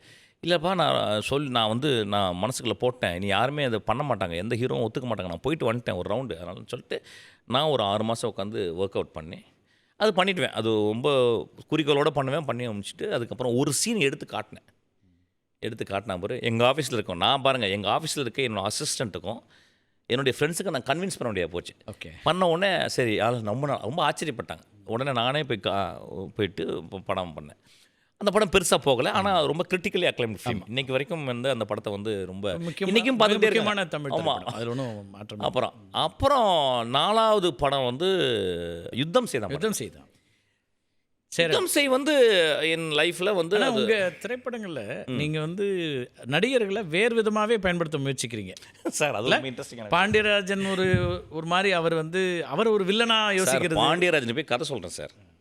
பாண்டியராஜன் கதை சொன்னோன்னே என்ன பண்ணுறாரு, கதை சொல்லிட்டே இருக்கும்போது பாதியில் நிறுத்துங்க மீட்டர். தம்பி நீங்கள் என்ன அட்ரஸ் மாறி வந்துட்டீங்களான்னு கேட்டார். ஒன்று என்ன சார்? இல்லை தம்பி, நான் என்ன எதாவது படம் பார்த்துருக்கேன். இல்லை சார், ரொம்ப படம் பார்க்கல சார், ஒரு ஆண் பாவத்தில் கொஞ்சோன்னு பார்த்துருங்க சார். கோவம் வந்துருச்சு அவர் வந்து. அப்படியா, நீங்கள் என்ன சொல்கிறீங்க, நான் வில்லனா? நான் எப்படி வில்லனா எப்படி பார்க்க முடியும்? இல்லை சார், நான் அப்படிலாம் பார்க்கல சார். நான் வந்து என்னுடைய படத்துக்கு ஒருத்தர் சின்ன காமிக்கலாக இருக்கணும் லைஃப்பில், ஆனால் அவருக்குள்ள வில்லத்தனம் இருக்கணும், குள்ளமாக இருக்கணும், சிம்பிளாக இருக்கணும் சார். எனக்கு வேறு ஆக்டர் கிட்ட உங்களை தான் எனக்கு ரொம்ப பிடிச்சது. அப்புறம் ஒரு நல்ல ஒரு வெட்டரன் ஆக்டரும் வேணும் சார், ஒரு டேரக்டரும் தானே எனக்கு ஃபஸ்ட்டு. அப்புறம் கன்வின்ஸ் ஆகிடும். நெக்ஸ்ட் என்ன சொன்னார், நான் வந்து நீங்கள் சொன்ன மீசி எடுக்கணும் சார். உடனே வெளியே போய் சொல்லிட்டார். நான் வந்து வளர்ந்ததுலேருந்து இப்படி தான் இருக்குது அப்படின்ட்டார். அப்போ ரொம்ப கரெக்டு சார், அப்போ நீங்கள் மீசி எடுத்தே ஆகணும் அப்படின்னு சொல்லிட்டு அப்புறம் அவரோடலாம் அந்த படம் ஃபுல்லாக சண்டை தான் அவரோட. ஏன்னா அவர் ஒரு டேரக்டர் வேறு. ஆமாம். அப்புறம் என்னுடைய இயக்கம் வந்து அவருக்கு புரியறதுக்கு வாய்ப்பே இல்லை. ஏன்னா நான் லென்ஸு சொல்லுவேன், நான் மூவ்மெண்ட் பண்ணுவேன், ஒரு டான்ஸ் மாதிரி ஆடிக்கிருப்பாங்க இந்த ஸ்பாட்டில். ஸோ அவருக்கு அது என்னன்றது அவர் கணிக்கவே முடியல. ஏன்னா அவர் வேறு மாதிரி பார்த்தாரு. முதல் நாள் படம் ஓடி வந்து பார்த்தா பிறகு தான் அவருக்கு வந்து டப்பிங்கில் கூட 2வது டேக்லாம் பண்ண மாட்டார். ஒரு டேக் பண்ணிட்டு அப்படியே முறைச்சிக்கிட்டே இருப்பார். அவர் தெரிஞ்சிச்சு இந்த படம் ஓடுறதுக்கு வாய்ப்பே இல்லை அப்படின்னு சொல்லிட்டு. ஸோ அது ஒரு இது. இப்போ சேரனுமே கூட யுத்தம் செய் சார் சிஐடி மாதிரி எடுத்துட்டு சார் வரீங்க. யுத்தம் செய்யல சேரன் கதாநாயகனுக்கு இல்லை சார். நான் எழுதுனது வந்து ராமராஜனுக்கு. ஓ, நான் வந்து என்ன யோசிக்கிறேன் ஒரு நாள் இதே சிஐடி ஆஃபீஸர். சிடி ஆஃபீஸர் கதை ஆரம்பிக்கும் போது ஒரு நாள் எப்படி ஆரம்பிக்குன்னா, ராமராஜன் வந்து ஒரு ஒரு சிஐடி ஆஃபீஸர் இருந்தால் எப்படி இருக்கும்னு யோசிக்கிறேன். என் அசிஸ்டன்ஸ்லாம் ஒத்துக்க முடியல. என்ன சார் இப்படி சொல்கிறீங்க சொல்லிட்டு எப்பயுமே அசிஸ்டன்ஸ் வந்து ரொம்ப ஈக்குவலாக இருப்பாங்க எனக்கு. அவன் இல்லைடா ஏன்டா பண்ணக்கூடாது, ஒரு மதுரையிலேருந்து ஒருத்தர் வந்தவர் தத்தக்கா பத்தக்கான்னு இங்கிலீஷ் பேசுகிறாரு, ஆனால் தமிழ்லாம் நல்லா கற்றுட்டு வந்து ஆனால் சரியான அறிவை ஏன்டா இருக்கக்கூடாது. எவ்வளோ பேர் போலீஸ்காரங்க எனக்கு தெரியும்டா, ரொம்ப ரொம்ப அறிவானவங்க. மெட்ராஸில் உள்ள கேஸை சால்வ் பண்ணுறதுக்கு திருநெல்வேலியிலேருந்து அல்லது வந்து இந்த பக்கம் தூத்துக்குடியிலேருந்து முதல்ல இருந்தால் வந்து கேஸ் சால்வ் பண்ண கூப்பிடுவாங்க. இன்றைக்கி இருக்குது. Some of the people are very specialized there. சில பர்டிகுலராக ஒரு இப்போ திருடர்கள்னால் திருடர்கள் பிடிக்கிற ஒரு ஏரியா இருக்குது. அது ஏன்டா பண்ணக்கூடாது. கிராஸ் ரூட் எக்ஸ்பீரியன்ஸோட இருக்கிறவங்களுடைய அனுபவம் ஆமாம், கிராஸ் ரூட் அது ரொம்ப முக்கியம் இல்லை. ஒரு ஒரு ஒரு ஒரு அந்த ஒரு நிலம் சார்ந்த ஒரு அறிவு பெரிய இதில் ஒரு ஃபவுனா அண்ட் ஃப்ளோராவுடைய அறிவு முக்கியம் இல்லை. அப்போ சொன்னேன் என்ன பண்ணிட்டேன், எழுதி போயிட்டு நான் வந்து நம்ம இவர்கிட்ட போயிட்டு சொல்கிறேன், அகோரம் சார்கிட்ட போயிட்டு கதை சொல்கிறேன். கதை ரொம்ப பிடிச்சிச்சு, கதை ரொம்ப அருமையாக இருக்குது கதை அப்படின்னு. யார் ஹீரோன்னாரு, நான் ராமராஜன். எந்திரிச்சிட்டார், ஐயோன்னு எந்திரிச்சிட்டார். எந்திரிச்சோன்னே சார் என்ன சார்னு எந்திரிச்சு நிற்கிறார், தம்பி அப்படின்னு நிற்கிறாரு. சார் இல்லை தம்பி சார் அப்போ சேரன் சார் அப்பா அப்படின்னு உட்காந்தாரு. அப்படி தான் சேரன்ட்டு போனேன். சேரன்ட்டு போய் கதை சொல்லும்போது இந்த ப்ராப்ளம் வருது. சேரன் என்கிட்ட கேட்குறாரு வந்து, டேய் என் படம் பார்த்துருக்கேன். இல்லை சார் நான் பார்த்தேன், ஒரு படம் பார்த்தேன். எது அந்த ரொம்ப ஃபேமஸான படம், அவருடைய படம். அந்த படம் பார்த்தேன் சார், நான் தூங்கிட்டேன். ஆட்டோகிராஃப் நான் தூங்கிட்டேன் சார், நான் வந்து அதனால் பார்க்கல சார் அப்படின்னு. அவர் ரொம்ப பரண்டு சிரிச்சுட்டு, பட் இருந்தாலும் நான் பண்ணுவேனாடா, நான் கன்னெல்லாம் தூக்க முடியுமாடா அப்படின்னு. இல்லை சார் நீங்கள் வாங்க, நான் ரியல் போலீஸ்காரர்கள் தான் நான் வச்சுருக்கேன், உங்கள் ட்ரைனிங் எல்லாமே நான் பண்ணிடுறேன் சார் அப்படின்னு. என்னுடைய நண்பனே கூட்டி வந்து ட்ரெயின் பண்ண சொன்னேன், எப்படி கன்னை பிடிக்கிறது. இப்போ நம்ம தமிழ் சினிமாவில் கன்னை இப்படிலாம் வைப்பாங்க. ஆமாம், அது காதில் வெடிச்சிடும் ஆக்சுவலாக வந்து. அப்போ வந்து அவன் வந்து ட்ரைனிங் கொடுத்தான், எப்படி என்ன அது பண்ணணும். ரொம்ப சிக்கலாக இருக்கும். நீங்கள் இப்போ இவ்வளோ ரிசர்ச் பண்ணுறீங்கல்ல, நான் பல நேரங்களில் பார்த்தா அவங்களுக்கு எத்தனை ஸ்டார் வைக்கணுங்கிறதுல கூட பேசிக் அண்டர்ஸ்டாண்டிங் ஆமாம், எதுவுமே இல்லை. அதுக்குன்னே ஒரு ஒரு அப்படியே சும்மா அப்படியே பழகிட்டோம் நம்ம அப்படி. ஸோ எனக்கு என் நண்பர்கள் ஃபுல்லாக போலீஸ் தான் எனக்கு. இப்போ இன்றைக்கி வந்து செந்தில் வேலன்லேருந்து இன்றைக்கி எல்லாருமே என்னுடைய நண்பர்கள். அவங்க ஏதாவது ஒன்று முக்கியமானனா ரொம்ப தரவாக போய் கேட்பேன் அவங்கள்ட்ட. ஓகே, அவங்க எனக்கு தரவாக சொல்லுவாங்க. ரொம்ப டீட்டெயில்டு ரிசர்ச் அது வந்து. நான் ஒரு போலீஸை பற்றி எடுத்துனா அப்புறம் ரிசர்ச் ரொம்ப முக்கியமாக திரைப்படத்தில் ஒரு கதாபாத்திரம் சார் 100% சார், 100% ரிசர்ச் சார். இப்போ ஒரு பண்ண போகிற படத்துக்கு நான் இப்போவே ரிசர்ச் ஆரம்பிச்சிட்டேன் சார். ஒரு 3 டாக்டர்கிட்ட பேசிக்கிருக்கேன், போலீஸ்காரன்ட்ட பேசிக்கிருக்கேன். ஸோ ரிசர்ச்ன்றது வந்து உங்கள் அந்த ஒட்டுமொத்த ரிசர்ச் படத்தில் வரப்போகிறதில்ல. ஆனால் ஒரு விஷயம் பண்ணாலும் அது ரொம்ப சரியாக இருக்கணும், முத்தாய்ப்பாக இருக்கும். அந்த கதையை ரொம்ப தீர்க்கமாக ரொம்ப ஷார்ப்பாக இருக்கும். So research is very very important. அதுக்கு ஒரு டீமே இருக்கணும். இப்போ நீங்கள் நோலனுக்குலாம் பார்த்தீங்கன்னா இன்ட்ரெஸ்டெல்லாம் பண்ணுறதுக்கு முந்தைய என்ன பண்ணுறாருனா, முதல்ல அவர் வந்து ஒரு 10-12 சயின்டிஸ்ட்டை கூட்டியாந்து அவங்கள்ட்ட முதல்ல அவங்கள அப்பாயின்மெண்ட் பண்ணுறாரு அவருடைய பேனலில். பண்ணிவிட்டு நான் வந்து இன்ட்ரெஸ்டெல்லான ஒரு படம் பண்ணலான்னு இருக்கேன், என்ன பாசிபிலிட்டி அப்படின்னு. இப்போ ஒரு புத்தகமே இருக்குது அந்த படத்தை அவர் எப்படி பண்ணார்னு. ஃபுல் அண்ட் ஃபுல் இன்றைக்கி இருக்க சயின்ஸு, குவாண்டம் மெக்கானிக்ஸ்லேருந்து இன்றைக்கி டைம் ட்ராவல்லேருந்து என்ன இருக்குன்னு அவங்க எல்லா ரிசர்ச்சும் சொல்லிவிட்டு அதுலேருந்து ஒரு கதை பண்ணுறாரு. அப்போ ஒவ்வொரு சீனில் கதை பண்ணும்போதும் இது ரொம்ப லாஜிக்கை மீறி போகுது, இந்த இடத்துல கொஞ்சம் பொயட்டிக் லைசன்ஸ் எடுத்துக்கலாம், அது எந்த இடத்துல எடுத்துக்கலாம்னு ஒரு சயின்டிஸ்ட் தான் அட்வைஸ் பண்ணுறான். ஏன்னா இப்போ நிறைய திரைப்படங்களில் லாஜிக்கே தேவையில்லை அப்படின்னு சார். அதாவது ஒரு ஒரு சேயிங் சொல்கிறாரு David Mamet, screen writing is based on logic அப்படின்றார். Screen writing is based on logic. முதல்ல அதுதான் பிளாட்ஃபார்ம். அது மேலே நீங்கள் இல்லாஜிக்கலாக பொயட்டிக் லைசன்ஸ் சொல்லலாம். ஆனால் அந்த இல்லாஜிசிட்டி வந்து அவன் நம்மளுக்கு வந்து ஒரு பெரிய மயக்க நிலைமை நம்மளுக்கு கொடுக்கணும். அது ஒரு மயக்க நிலைமை. சினிமா எடுப்பதே சாமி ஆடுதல் தான். நீங்கள் சாமி இருக்கான்னு நீங்கள் கேட்க முடியாது. இந்த கொஸ்டின் கேனாட் பி லாஜிக்கல். ஆனால் அவர் அந்த ட்ரெஸ்ஸு போட்டு அந்த நின்று அந்த வரைஞ்சி நாக்கு வரைஞ்சி எல்லாமே அதெல்லாம் லாஜிக்கலாக தான் இருக்குது. உள்ளேருந்து என்ன வந்துச்சுன்றது நீங்கள் அது இல்லாஜிக்கலாக கூட இருக்கலாம் ஆக்சுவலாக. ஆனால் அது பேஸ்மெண்ட் வந்து இட் ஹஸ் பி லாஜிக் இருக்கணும். So research is the most important. அப்புறம் ஒரு படத்தை பார்த்தாவே தெரியும் இந்த படத்தில் அவங்க ரிசர்ச் பண்ணியிருக்காங்க. ஒன்றும் இல்லை சார், இன்றைக்கி வந்து நான் வந்து ட்ரெயின் பண்ணுறேன். ட்ரெயினுடைய அளவு என்னென்னு கேட்டால் வந்து உங்களுக்கு வந்து ட்ரெயின் எப்படி சொல்லணும்னா 24 இன்ச்சுன்னு தான் சொல்லுவேன். அதாவது என்னென்னா நம்ம நடந்து போகிற வழியில் அந்த வழி இருக்குது பார்த்தீங்களா, அந்த பேசேஜ் அது 24 இன்ச்சஸ் தான். நீங்கள் ஒருத்தர் நடந்து நீங்கள் முன்னால் நீங்கள் நடந்ததுன்னா அப்படி ஒதுங்கணும். ஆமாம், நீங்கள் இப்படி போக முடியாது. அப்போ நான் என்ன பண்ணுறேன், ஒரு டைரக்டருக்கு அது எவ்வளோ பெரிய கான்ஃப்ளிக்ட் பாருங்கள். இதுக்குள்ளே நான் கேமரா எப்படி வைக்கிறது அப்படிங்கும்போது என்ன பண்ணுறேன், கிட்டத்தட்ட ஒரு 2 மாதம் சார் எந்த கேமரா வைக்கலான்னு நாங்கள் அலையிறோம். நானும் என்னுடைய சினிமாட்டோகிராஃபர் ஃபௌசியாவும் அலைஞ்சு அலைஞ்சு அலைஞ்சு கடைசியில் வந்து எங்களால் நான் சொல்லிட்டேன் வந்து இவ்வளோ பெரிய கேமரா வச்சுக்கிட்டு நீங்கள் இப்படி கட் பண்ணுறது டேர்ன் பண்ணுறது இதெல்லாம் என்னால் பண்ண முடியாது. எனக்கு வந்து ஃப்ளூயிடாக ஒரு கேமரா வேணும் அப்படின்னோடனே இருக்கிறதுலே சின்ன கேமரா போகிறோம் நாங்கள். இந்தியாவிலே முதல்ல யூஸ் பண்ணப்பட்ட ரொம்ப சின்ன கேமரா இந்த படத்தில் நான் முழுக்க யூஸ் பண்ணியிருக்கேன். அப்புறம் ஜெர்மன்லேருந்து அதுக்காக ஒரு லென்ஸ் வாங்கி வந்தோம். So whatever we do in cinema, so அது பண்ணிட்டோமா, அது பண்ணது போக அந்த ட்ரெயினுக்குள்ளே கேமரா எடுத்து நாங்கள் மூவ் பண்ணுறோம், அது யூஸ் ஆயிடுச்சு. ஆனால் சில காம்ப்ளிகேட்டட் ஷாட்டை என்ன பண்ணுறது அப்படின்னோடனே என்ன பண்ணேன், மேலே ரெயிலிங் போடணும்னு முடிவு பண்ணோம். எப்படி ட்ரெயினில் எப்படி ரெயிலிங் பண்ண முடியும்? உடனே ஐஐடி பசங்களை கூட்டியாந்தேன். அங்கே ஒரு பேனல் ஆஃப் டீம் ஒரு 6 பேர் வந்தாங்க. அவங்களோட மீட் பண்ணி எனக்கு ஒரு ரயில் போட்டுருங்க, எனக்கு ரிமோட்டில் கேமரா வச்சு மூவ் பண்ணுறதுக்கு ஒரு கார் பண்ணுங்க அப்படின்னு. அதுக்குள்ளே ஸோ ரிமோட்டாக ட்ரெயினுக்குள்ளே ரிமோட் மூவிங்கு ஒரு கார் என்ன பண்ணி கொடுத்தாங்க. ஸோ படத்தில் ஒரு 2 ஷாட் எடுத்தேன். அந்த 2 ஷாட்டு அந்த ட்ரெயின் அதுக்கு மட்டும் ஒரு 7.5 லட்ச ரூபா செலவு பண்ணோம். அப்புறம் ட்ரெயின் போகும்போது ட்ரெயினுக்குள்ளே கீழே கேமரா வைக்கணும், தண்டவாளத்துக்கு கீழே. அது எப்படி வைப்பீங்கன்னு கேட்டால், ரியல் ட்ரெயின் எப்படி வைக்கணும்னா வைக்க முடியாது. எப்படி தண்டவாளத்துக்கு கீழே எப்படி வைக்கிறது? நான் உடனே என்ன பண்ணேன், அதே அந்த இவங்கள்ட்ட ஐஐடி பசங்கள்ட்ட மெக்கானிக்கல் இன்ஜினியர்ஸ் கூப்பிட்டு அந்த கிளிப்ஸ் எல்லாம் பண்ணோம். கேமராவை ஃபிக்ஸ் பண்ணி ட்ரெயின் ஸ்பீடு வந்து 80 கிலோமீட்டர் ஸ்பீடில் போனால் விழுந்துடும் அதுக்கு நாங்கள் so every place of a movie research இதுக்கு பின்னாடி ரிசர்ச் அவ்வளோ இருக்குது. அவ்வளோ பேர் கான்ட்ரிபியூட் பண்ணியிருக்காங்க. எனக்கு அக்யூரேட்டாக வரணும், சரியாக வரணும்னா அந்த ரிசர்ச் தேவை, சரியாகவும் வரணும், அது கலைநுட்பமாகவும் இருக்கணும். நம்மளுக்கு நினச்சி பார்க்கும்போது சரி ஒரு ட்ரெயினை நம்ம பார்த்துக்கிட்டே இருக்கோம். ஆனால் ட்ரெயினுக்கு அடியில் எப்படி இருக்குன்னு யாராவது பார்த்துருப்பாங்களா? இப்போ நான் ட்ரெயினுக்கு அடியில் ஒரு கேமரா வைக்கும்போது மனிதர்களுக்கு வந்து படம் பார்க்குறவங்களுக்கு வந்து எவ்வளோ பெரிய ஒரு விஷயம். அது இப்படி ஒரு பார்வை இருக்குமா? ட்ரெயினுக்கு மேலே ஒரு ஷாட் வைக்கும்போது ட்ரெயின் போய்க்கிருக்க சீனில் வந்து எப்படி இருக்கும்? ஸோ இதுதான் எங்களுக்கு சினிமா. எங்களுக்கு எதுக்கு 150 ரூபா கொடுக்குறாங்கன்னா, சும்மா எழுதி ஏதோ பொய் சொல்கிறதுக்கு இல்லை, ஒரு பொருந்த பொய் சொல்கிறது கதை இல்லை. அந்த செயல்பாடை எப்படி உருவாக்கணும், அதுக்கு எவ்வளோ ஒர்க் இருக்குது அப்படின்றது. இப்போ நீங்கள் ஒரு சென்னையிலேயே வளர்ந்த ஒருத்தர் தான் பெருமளவுக்கு. உங்களோட பள்ளியெல்லாம் நீங்கள் சென்னைக்கு வந்துட்டீங்க. ஆனால் ஒரு அர்பன் கிட்டாக இல்லை, நிறைய தமிழ்நாட்டுடைய ஊரக பகுதிகளை அல்லது மொழியை சொல்கிறேன், ஒரு மதுரை அல்லது காரைக்குடி அப்படின்னு உங்கள் அம்மா சைடு வந்து காரைக்குடி சைடில் தான் இருந்தாங்க. நான் ஒரு 3 வருஷம் காரைக்குடி சைடில் இருந்தேன் ஆக்சுவலாக. அதுக்கப்புறம் மெட்ராஸ் தான் ஃபுல்லாக. அந்த 3-4 வருஷம் பாட்டிக்கிட்ட கேட்ட மொழி. அப்புறம் இன்றைக்கி வரைக்கும் சார் தமிழ்நாடு மெட்ராஸை பார்த்தீங்கன்னா 90 விழுக்காடு உங்களுக்கு தேனி உங்களுக்கு மதுரை சைட்லேருந்தும் உங்களுக்கு இந்த சைடில் தான் வந்திருக்காங்களே. எங்கள் ஆஃபீஸ்லேயே ஒரு 10 பேர் பேசிகிட்டே இருக்காங்க. எங்கள் ஆஃபீஸில் பாண்டின்னு ஒருத்தர் இருக்காரு. பாண்டினாவே உங்களுக்கு புரிஞ்சிடும், அவர் வந்து சிங்கமுனாரி அந்த சிவகங்கை சைடு.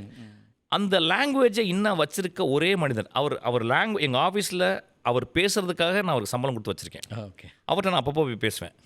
அவர் வந்து ஒரு 15 வருஷமாக என் படத்தில் வந்து அவர் வந்து ஒரு மாற்றுத்திறனாளி. அவர் வந்து என்ன பண்ணுறாரு, ஒரு சின்ன வேலை செய்வார், அதாவது ப்ரொடக்ஷன் அசிஸ்டன்ட் சொல்லுவாங்க. அவர் வயசாயிடுச்சு. இப்போ என்ன பண்ணிட்டேன், 15 வருஷம் என் கூட ஒர்க் பண்ணிட்டார். நம்ம எங்கே போகிற அப்படின்னு, எங்கேயும் போக முடியாது, கண்ணு வர சரியில்லை, காது சுத்தமாக கேட்காது அவருக்கு.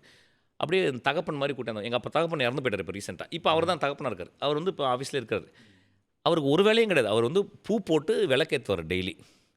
அப்புறம் அங்கே எங்கள் ஆஃபீஸை பார்த்துக்கிறது தான். இப்போ அவர் மொழி வந்து எனக்கு ரொம்ப இம்பார்ட்டன்ட் பார்க்குறேன். இப்போ மெட்ராஸில் வந்தோம்னா நம்ம மொழியை மறந்துடுறோம். நம்மளுடைய ஆதி மொழி இருக்குது பார்த்தீங்களா, அதுக்குள்ளே வைப்ரேஷனே வேறு. இப்போ தேல் அப்படின்ற வார்த்தையை எப்போ கேட்டிருக்கோம், பூரான்ற வார்த்தையை எப்போ கேட்டிருக்கோம்? எல்லாம் இங்கே இருக்கிற குழந்தைங்க பார்த்துருக்க கூட மாட்டாங்க, தெரியாது. அதாவது இப்போ நான் வந்து ஒரு கெளுத்தி மீன் அப்படின்றது வந்து எத்தனை பேருக்கு தெரியும்? குறவை மீன்ன்றது எத்தனை பேருக்கு தெரியும்? ஸோ இந்த ஃப்ளோரா அண்ட் ஃபவுனாவே நம்ம மறந்துடுறோம். கதை வந்து நீங்கள் உங்கள் பாட்டிக்கிட்டே தான் கேட்குறீங்க இல்லையா? ஆயிரக்கணக்கான கதைகளை சொல்லியிருக்காங்க. அந்த பாட்டி வந்து ஒரு கதை சொல்லியாக உங்களை பார்த்துருக்காங்களா? உங்களோட கதை சொல்லி திறன் அவங்களுக்கு தெரியுமா? சார் நான் படம் பண்ண உடனே வீட்டில் இருந்து பிரிஞ்சுட்டேன். என்ன காரணம்னா, நான் ஒரு கல்யாணம் பண்ணிட்டேன், ஒரு காதல் கல்யாணம். அப்பா அம்மாவுக்கு பிடிக்காம கல்யாணம் பண்ணேன். அப்பா அம்மாவுக்கு போனால் அம்மாவுக்கு ஒத்துக்கலை. அதுக்காக நான் ஒரு காதலிச்ச பெண்ணை கைவிட முடியாது. நான் வெளியே வந்துட்டேன். வறுமையானவங்க தான் அவங்களும், நாங்களும் பெரிய கோமேதகம் பெரிய இல்லை, நாங்களும் வறுமையானவங்க தான். ஆனால் யூஸ்வலாக அம்மா அப்பாக்களுன்னு பிடிச்சன்னு ஒன்று சொல்லுவாங்கள்ல, நான் என்றைக்குமே மீறுறவன் தான். சரி, நான் என்றைக்குமே மீறுறவன் தான். அதாவது வந்து சொசைட்டி, அப்பா அம்மா எல்லாமே. அப்போ நான் எங்கள் அம்மாட்ட ரொம்ப கன்வின்சிங்காக சொல்லப்பா, நான் வந்து அந்த பெண்ணை நான் வாக்கு கொடுத்துட்டேன், அந்த பெண்ணை தான் நான் கல்யாணம் பண்ணுவேன். அப்போ நீ போயிடுறானோ நான் வெளியே போயிட்டேன். போனதில் பாட்டிக்கும் அதில் பெரிய ஷாக்கு. ஓகே. ஸோ பாட்டிக்கும் எனக்கும் ஒரு 6 வருஷம் இடைவெளி வந்துச்சு, பெரிய இடைவெளி. ஓகே. அப்போ நான் பாட்டியை பார்க்க போகிறேன் 6 வருஷத்துக்கு அப்புறம். ஏன் பார்க்க போகிறேன்னா, 3500 கதைகள் சொன்ன பாட்டிக்கு தொண்டையில் கேன்சர். 80-85 தாண்டிட்டாங்க. அப்போ அவங்க ரொம்ப ரெக்வெஸ்ட் பண்ணி நான் இறக்க போகிறேன், அதனால் என்னை வந்து பாருங்கள், என்னை பார்க்க சொல்லுங்கள் அப்படின்னு. ஸோ நான் போகிறேன். நான் போகும்போது பார்த்துட்டு ரொம்ப அவங்க சொல்கிறாங்க வந்து, என் தெய்வங்கள்லாம் என்னை கூப்பிடுது. நான் வந்து ஒரு 6 மாதம் அவகாசம் கேட்டேன். என் பேரனை ஒரே ஒரு பார்த்தா பிறகு கூப்பிட்டுக்கங்க. பாருங்கள், கதை மாதிரி தான் இருக்குது, அதுவும் ஒரு மித்திக்கலாக தான் இருக்குது. கூப்பிட்டுக்கங்கன்னு சொல்லிட்டேன். அதனால் நீ வந்துட்டப்பா, அதனால் நீ நான் இறந்து போன மாதிரி வராத. நான் உன் படம்லாம் பார்க்கல, ஓ படம்லாம் பார்க்கல. ஆனால் நீங்க கேள்விப்பட்டேன். படம்லாம் ஏக்கிட்டீங்க அந்த நேரத்தில்? ஏக்கிட்டேன் சார், ஏக்கிட்டேன். ஐ திங்க் ஓனாய் ஆட்டுக்குட்டி எல்லாம் பண்ணிட்டேன்னு நினைக்கிறேன். நீங்கள் இயக்குனராக மாறின ஆமாம், வந்துட்டேன், இயக்குனராக வந்துட்டேன். இயக்குனராகி தான் போய் பார்க்குறீங்க. ஆமாம், போய் பார்க்குறேன். பார்த்தா அவங்க வந்து அதனால் இறந்து போயிடுச்சுமா, அந்த எந்த ரிச்சுவலும் பண்ணாதீங்க, அதனால் நீ உன் வேலையை விட்டு வராத, வேலையை பாருங்க. நான் மெட்ராஸ் வந்து இறங்குறேன் சார், காலையில் செத்து போயிட்டாங்க. அது மாதிரி ஊரில் இருந்தாங்க இப்போ? ஆமாம், ஊரில் இருந்தாங்க. அது ரொம்ப எக்ஸ்ட்ரானரியான மொமெண்ட்டாக நான் பார்த்தேன். அதாவது ஒரு கதை சொல்லுகினும் இறப்பு இப்படி தான் இருக்கணும்னு நினைக்கிறேன். அப்படி ரொம்ப ஒரு பொயட்டிக்காக இருந்துச்சு. அதுக்கேற்ற மாதிரி அவங்க சொன்ன மாதிரி நான் போகல. என்னை எல்லாரும் போக சொன்னாங்க. நான் சொன்னேன், உங்களுக்கு தெரியாது நான் போக வேணான்னு, வர வேணான்னு சொன்னாங்க அப்படின்னு. எனக்கு பேசிக்கலாக இன்னும் ரிச்சுவல்ஸ் மேலே நம்பிக்கை கிடையாது. ரிச்சுவலிஸ்டிக்காக இருக்கணும், ஆனால் அந்த ரிச்சுவல்ஸ்ன்றது நம்ம மனசுக்குள்ளே தான் இருக்குன்னு நான் நினைக்கிறேன். ஆக்சுவலாக அம்மாவுடைய அம்மாவுடைய அம்மா அவங்க. ஸோ நான் அதுக்கப்புறம் நான் போகலை. ஒரு 4 மாதம் கழிச்சு திரும்பி அவங்க கல்லறையை மட்டும் போயிட்டு கும்பிட்டுட்டு வந்துட்டேன். ஆக்சுவலாக இப்போ கதை சொன்னாங்க, பாடல் கேட்குறது எங்கே தொடங்குச்சு உங்களுக்கு? சார், பாடல் நான் வந்து ஒரு தடவை அப்பா வந்து திண்டுக்கல்ல இருக்கும்போது, திண்டுக்கல்ல 3 மைக்ரேஷன் எனக்கு. காரைக்குடி, திண்டுக்கல் ஃபஸ்ட்டு. திண்டுக்கல் தான் ஃபஸ்ட்டு திண்டுக்கல். அதுக்கப்புறம் ஒரு 4 வருஷம் 5 வருஷம் கிராமம், அதுக்கப்புறம் சென்னை. இந்த 3 டிஸ்பிளேஸ்மெண்ட்டு, இடம் பெயர்தல். அப்போ நான் திண்டுக்கல்ல இருக்கும்போது அப்பா ஒரு தடவை வந்து 1976 ஒரு நாள் வந்து ஒரு தீவுத்திடலில் அங்கே ஒரு தீவுத்திடல், அந்த தீவுத்திடலில் ஒரு பொருட்காட்சி நடக்கும்போது என்னை தோல் மேலே உட்கார வச்சுக்கிட்டு போட்டு போகிறார். ஆமாம், அந்த காலத்தில் இப்போலாம் எந்த அப்பாவும் உட்கார வைக்க மாட்டாங்க. ஆக்சுவலாக போகும்போது அதுவும் இமேஜ் பாருங்கள், அப்போ உலகம் பெருசாக தெரியும். ஆமாம், என்றைக்குமே ஷோல்டர்ல இருந்து பார்க்குறது தானே. ஆக்சுவலாக அதுக்காக தான் கொண்டு போனார். அதாவது மேலே இருந்து பார்க்கணும், ஏன்னா குழந்தை இப்போ என்ன 5 வயசு கரெக்டாக. அப்போ போயிட்டே இருக்கும்போது ஒரு பாட்டு கேட்குது. பாட்டு கேட்ட உடனே நான் அப்பாவுடைய தலைமுடியை பிடிச்சி நிப்பாட்டுறேன். இப்படி பிடிச்சி இழுக்கிறேன். எங்கள் அப்பா நிற்கிறது. திரும்பி பார்த்தா ஒரு பெரிய வெள்ளை ஸ்க்ரீனில் அன்னக்கிளியை ஒன்று தேடுது சுஜாதா பாடிக்கிட்டு இருக்காங்க. அப்போ எங்கள் அப்பா பார்க்குறேன், என்னப்பா ரொம்ப நல்லா இருக்குப்பா அந்த பாட்டு அப்படின்னு. அந்த பாட்டு தான் சார் ஃபஸ்ட்டு கேட்குறேன். எங்கள் வீட்டில் எங்கள் அம்மா அப்பா பாடுவாங்க, ஆனால் எனக்கு அந்த 5 வயசுல ஞாபகம் இல்லை. முதல் பாடல் அதுதான் என் லைஃப்பில், முதல் தாலாட்டம் அதுதான். இப்போ இசை கற்றுக்குறீங்களா? இப்போ இசை கற்றுக்கிறேன் சார். அது 3 வருஷமாக கர்நாடிக் அண்ட் இந்துஸ்தானியை கற்றுக்கிட்டே இருக்கிறேன். கற்றுட்டேன்லாம் சொல்ல மாட்டேன் சார். நான் வந்து ஏன் கற்றுக்கிறேன்னா அது ஒரு காரணம் இருக்குது. அதுக்கு ஒன்றும் வயசெல்லாம் ஒன்றும் இல்லை. நீங்கள் வந்து இசை ஆர்வலர் அதெல்லாம் இருக்குது. 50க்கு பிறகு இசை கற்றுக்கிறது, தீவிரமாக கற்றுக்கிறது, அதுக்கு காரணம் ஒரு சிக்கல் இல்லை. ஒரு இன்ட்ரெஸ்டிங்கான ஒரு விஷயம் சார். ஒரு நண்பர்கிட்ட வந்து என்ன படம்னா, ஏதோ ஒரு படத்துக்காக, ஓனாய் ஆட்டுக்குட்டி ஏதோ படத்துக்காக ஒரு ரிசர்ச்சுக்காக ஒரு நண்பர் வந்தார். எங்கே வந்து பெங்களூர்லேருந்து வந்தார். அவர் வந்து பிரைம் மினிஸ்டர்கிட்ட வந்து பிஎஸ்ஓவாக இருந்தவர். ஒரு பிஎஸ்ஓவை பற்றி கதை எழுதுறாரு. அந்த கதை என்ன நான் யாருக்கும் சொல்லலை. அவருக்கு கூப்பிட்டேன். கூப்பிட்டு யார் நண்பர் மூலியமாக கூப்பிட்டு, எங்கள் மனோகரன் ஒரு ஜேசி இருந்தார், அவருடைய நண்பர் அவர். அவங்க என்எஸ்ஜியில் இருந்தாங்க. என்எஸ்ஜியில் இருந்தவங்கன்னா கூப்பிட்டு ரிசர்ச் பண்ணுறதுக்கு கூப்பிட்டு ஒரு 3 நாள் வந்துட்டு பேசிட்டே இருக்கேன். பேசிட்டு இருக்கும்போது என்ன சொல்கிறாருன்னா வந்து, நான் ஒரு தடவை வந்து நரசிம்மராவ்கிட்ட இருந்தேன் பிரதமராக இருக்கும்போது. நரசிம்மராவ் ஒரு வீட்டுக்கு போனார். ஒரு 6 வயசு குழந்தை பியானோ ப்ளே பண்ணுறதை பார்த்தாரு. அவர் ரொம்ப ஷாக் ஆயிடுச்சு.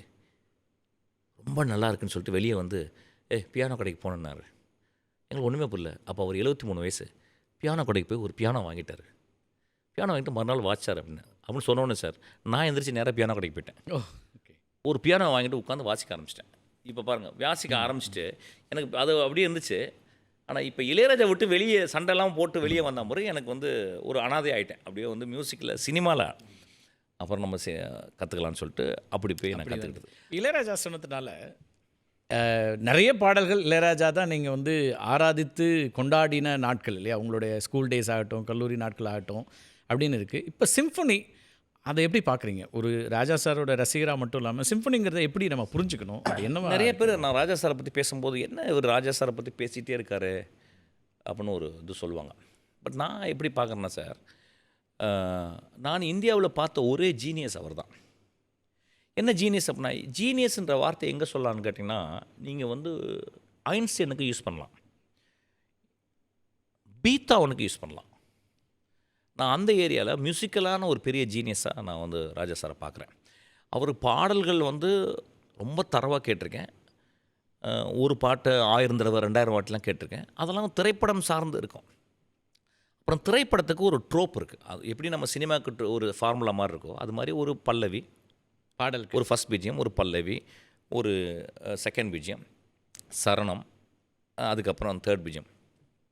ஒரு ஒரு ஒரு பாடல் எப்படி உருவாகுதுன்னா ஒரு சிச்சுவேஷன் போட்டவுடனே அந்த பாட்டுக்கு வந்து அது சோகமான பாட்டாக இருக்கும், அல்லது காதலாக இருக்கும், வீரமாக இருக்கும், ரொம்ப கொள்கையாக இருக்கும், மனிதா மனிதா இனி உன் சிவகன் அப்படி இருக்கும், இல்லை ஒரு தாலாட்டாக இருக்கும், இல்லை ஒரு குழந்தை இறந்து போனதாக இருக்கும். இதெல்லாம் ஒரு ஒரு ஒரு ஸ்டாண்டர்டாக ஒரு 8லேருந்து ஒரு 10க்குள்ளே தான் சிச்சுவேஷன்ஸ் இருக்கும். இப்போ இந்த சிச்சுவேஷன்ஸ்லேயே அவங்க போட்டு போட்டு பழகிட்டு ஒரு சர்டன் ராகங்களை யூஸ் பண்ணி பண்ணி பண்ணி அதை வந்து பண்ணிகிட்டு இருப்பாங்க. இளையராஜா என்ன ஒரு எக்ஸ்ட்ரானரி அப்படின்னு கேட்டிங்கன்னா வந்து அவருடைய இது வரைக்கும் தமிழ் சினிமாவில் வந்தவங்களில் இப்போ நீங்கள் ஆரம்பிச்சிங்கன்னா வந்து சுப்பியா நாயுடுலேருந்து ஆரம்பித்து நீங்கள் வந்து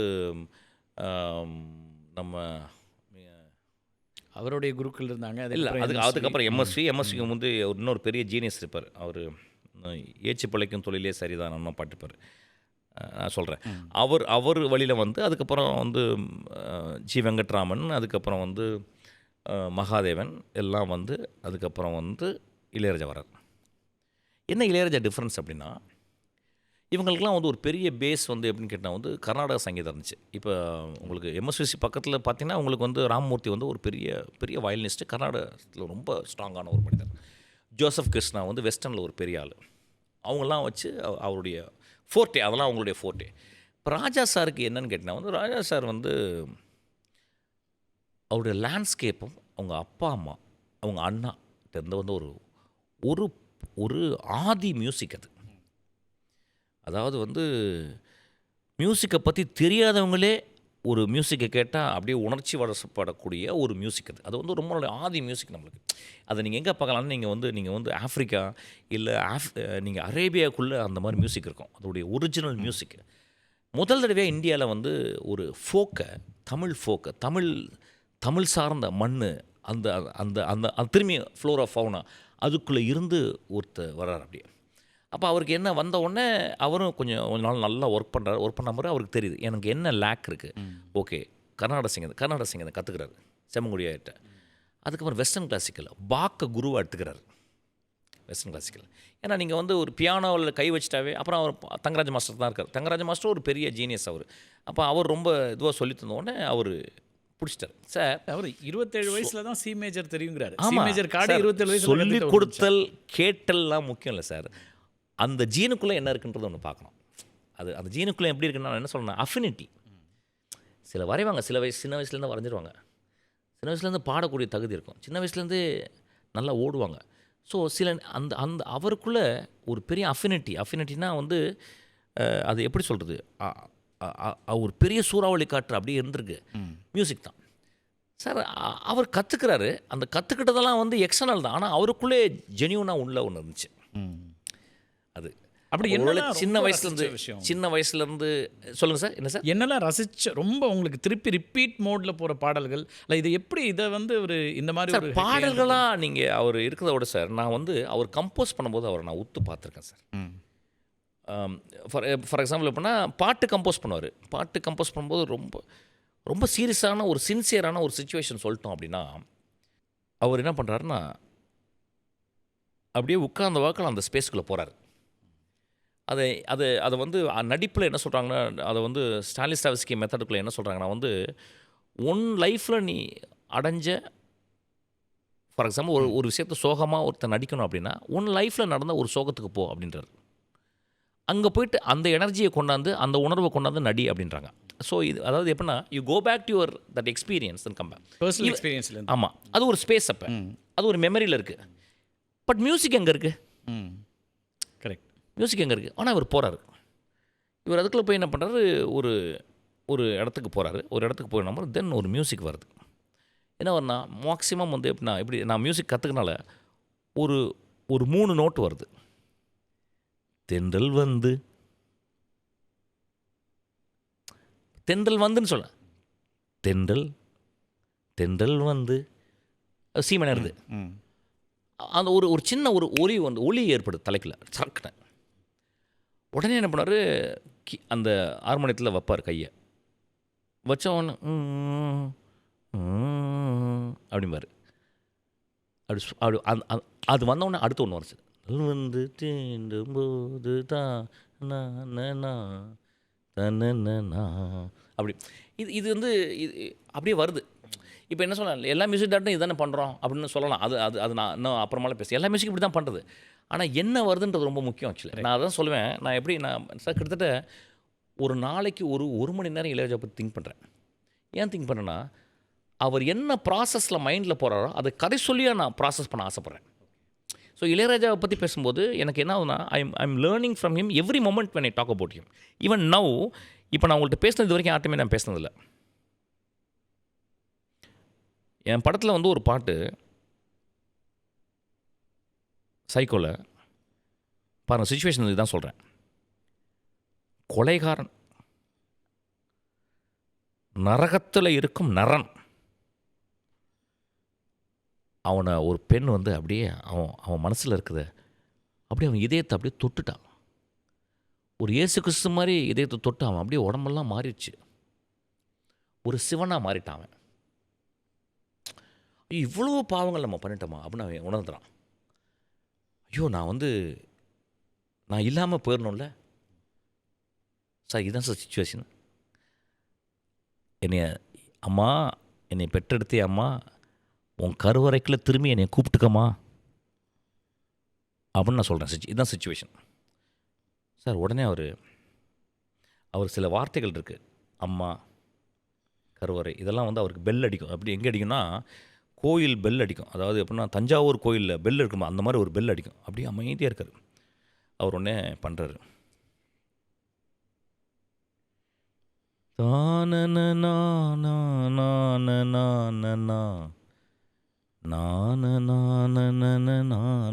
அப்படின்றார். எனக்கு தெரிஞ்சிச்சு சார். உடனே அழுவ. அது எப்படின்னா, எனக்கு தெரிஞ்சிச்சு. எனக்கு என்ன பண்ணுவார்னு எனக்கு தெரியாது. ஆனால் அவர் பண்ணினது என்னுடையதுன்னு தெரிஞ்சிச்சு. என்ன பண்ண போகிறான்னு எனக்கு தெரியல. ஆனால் அவர் பண்ணினது என்னன்னு தெரிஞ்சிச்சு. நான் என்ன சுச்சுவேஷன், அந்த பாட்டு ஆரம்பிக்கும் போது அவன் மலையிலேருந்து தவறான். அதாவது அவன் அப்படியே பறக்கிறான் சார். எங்கே பறக்கிறான்னா, ஒரு பறவை எப்படி பறக்கும், சந்தோஷமாக பறக்கும்ல, தன் இறப்புக்குள்ளே பறக்கிறான். பூமி தாயை நோக்கி, வானத்தில் தவ்வி பூமி தாயை நோக்கி பறக்கிறான். தன் தாய்க்கு திரும்பி போகிறான். தாயின் கருவறைக்குள்ளே திரும்பி போகிறான். அப்படியே பறப்பான் அவன். அப்போ அது முக்கியம் இல்லை சார். அது போட்டார். அந்த சரணம் போடுறாரு. நான் இளையராஜா கம்போஸ் பண்ண ஒரு முகத்தை பார்ப்பேன். அந்த முகம் காமாக இருக்கும். ஒரு மியூசிக்கு ஏற்ற மாதிரி முகம் மாறும். ஆனால் அந்த முகம் மாறிச்சு அவர் அந்த சரணம் போடும்போது. கொஞ்சம் எக்ஸாஜரேஷனாக இருக்கும். But I don't mind. ஏன்னா பிகாஸ் நான் ஒரு ஆக்டராக இருக்க கண்டி அவர் பாட்டு நானே நானே நானே நானே நானே நானே அப்படின்னாரு சார். நான் அப்படியே என்னால் அவ்வளோ அழுதுட்டேன் சார். எனக்கு தெரிஞ்சு அவர் பண்ண ஃப்ரேஸ்லேயே ரொம்ப ரொம்ப முக்கியமான ஃப்ரேஸ் தானே நானே நானா நானே நானே நானா. இந்த ஒட்டுமொத்த கதை, என்னுடைய ஒட்டுமொத்த கதை இதுக்குள்ளே இருக்குது சார். நான் என்ன பண்ணேன், அந்த பாட்டு கேட்டு உடனே அதை ரெக்கார்ட் பண்ணிட்டேன். அதை ரெக்கார்ட் பண்ணிட்டு எனக்கு ரொம்ப பிடிச்ச ஒரு பெரிய ஒரு அறிவாளி எஸ்வி ராஜதுரை, அவர்கிட்ட நான் செல்லில் அனுப்புகிறேன். ஐயா, நான் அதை போட்டேன், கேளுங்களேன் அப்படின்னு. அவர் கேட்ட உடனே என்ன சொல்கிறார் சார், கேட்டுட்டு அவர் வந்து தீவிரமான ஒரு மதத்துக்கு ஆப்போசிட்டானவர். ஆமாம், ஒரு ஏத்திஸ்ட். டேய், என்னடா ஒரு வேத கோயிலுக்குள்ளே போனது மாதிரி இருந்துச்சுடான்ட்டார் ராஜதுரை. எஸ்வி ராஜதுரை சொன்ன வார்த்தை, எஸ்விஆர் சொல்கிற வார்த்தை சார், ஒரு வேத கோயிலுக்குள்ளே போன மாதிரி இருந்துச்சுடான்னார். ஸோ அவர் சொன்னது வேறு. அவர் வந்து ஒரு எக்ஸ்ட்ராடனரியான சார். நான் அப்படியே மூவ் ஆகிட்டேன். அந்த பாட்டு வந்து பெருசாக ஹிட் ஆகலை சார். ஏன்னா அது ரொம்ப ரிஸ்க்கான பாட்டு. கேட்டுட்டா அவங்கள ரொம்ப கதி கலங்கிடும். ஆனால் நிறைய பேர் அந்த படத்தை, ஒட்டுமொத்த படத்தை சார், அன்றைக்கி ஒரு பெண் என்கிட்ட சொல்கிறான் அந்த சூப்பர் சிங்கரில், சார் நான் ஒரு 10 தடவை அந்த படத்தை பார்த்தேன், எனக்கு இப்போ தான் சார் புரிஞ்சுது. என்னம்மா புரிஞ்சுது சார், அவன் கெட்டவன் இல்லை சார், நல்லவன் சார், அவன் குழந்தை சார் அப்படின்ட்டான். அவன் கெட்டவன் இல்லை சார், குழந்தை குழந்தை. சார். அதான் சார் அந்த பாட்டு சார். இந்த ஒருவேளை எம்எஸ்வி இருந்தால் கூட இதுக்கு ஒரு பாட்டு போட்டிருப்பார். அந்த பாட்டு நல்லா இருந்திருக்கும், எனக்கு தெரியல. ஆனால் சமகாலத்தில் நான் ஒரு பெரிய சிச்சுவேஷன் சொல்லிட்டேன்னு நான் நம்பலை சார்.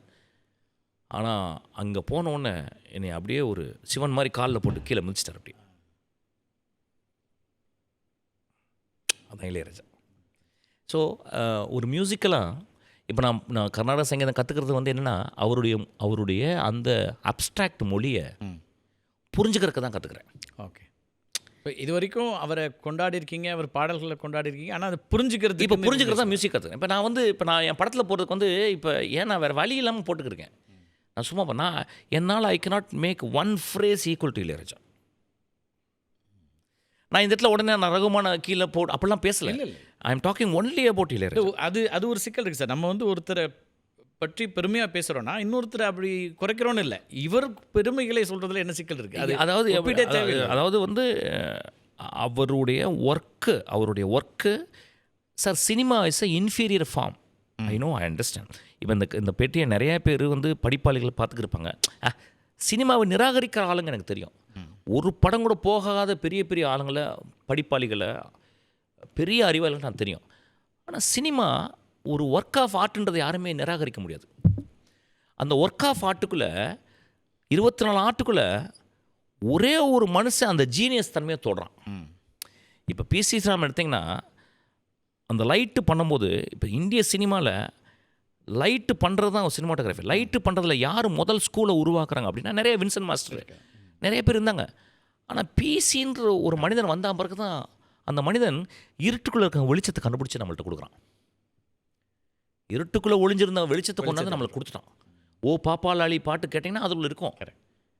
அவருடைய எல்லா பாடல நீங்கள் வந்து இந்த மௌன ராகத்தில் பார்த்தீங்கன்னா ஒன்றும் இல்லை சார், ஒரு காரு சும்மா அப்படி ஒரு கார் இப்படி வந்துருப்போம். அதுக்கு ப்ரீமியராக ஒரு கார் இப்படி வந்துருப்போம். அதை ஒரு ஷாட் வச்சுருப்பார். அந்த ஷாட்டில் இருக்கும் அது. ஸோ அது சில டச்சு மியூசிக்கில் அந்த இடத்துக்கு இந்த மனிதன் போகிறான். அப்படியே அந்த வந்து சிம்ஃபனிக்கில் வர்றார். இப்போ சிம்ஃபனி அப்படின்னா ஏன் சிம்ஃபனி அப்படின்னா, ஒரு மியூசிக் ஜீனியஸு என்ன தான் மியூசிக் ஜீனியஸ்லாம் தன் பாடல்கள் மேலே தன் மேலே ஒரு விமர்சனம் வந்துக்கிட்டே இருக்கும். அப்போ அவருக்கு ஒரு பெஞ்ச் மார்க் தேவைப்படுது.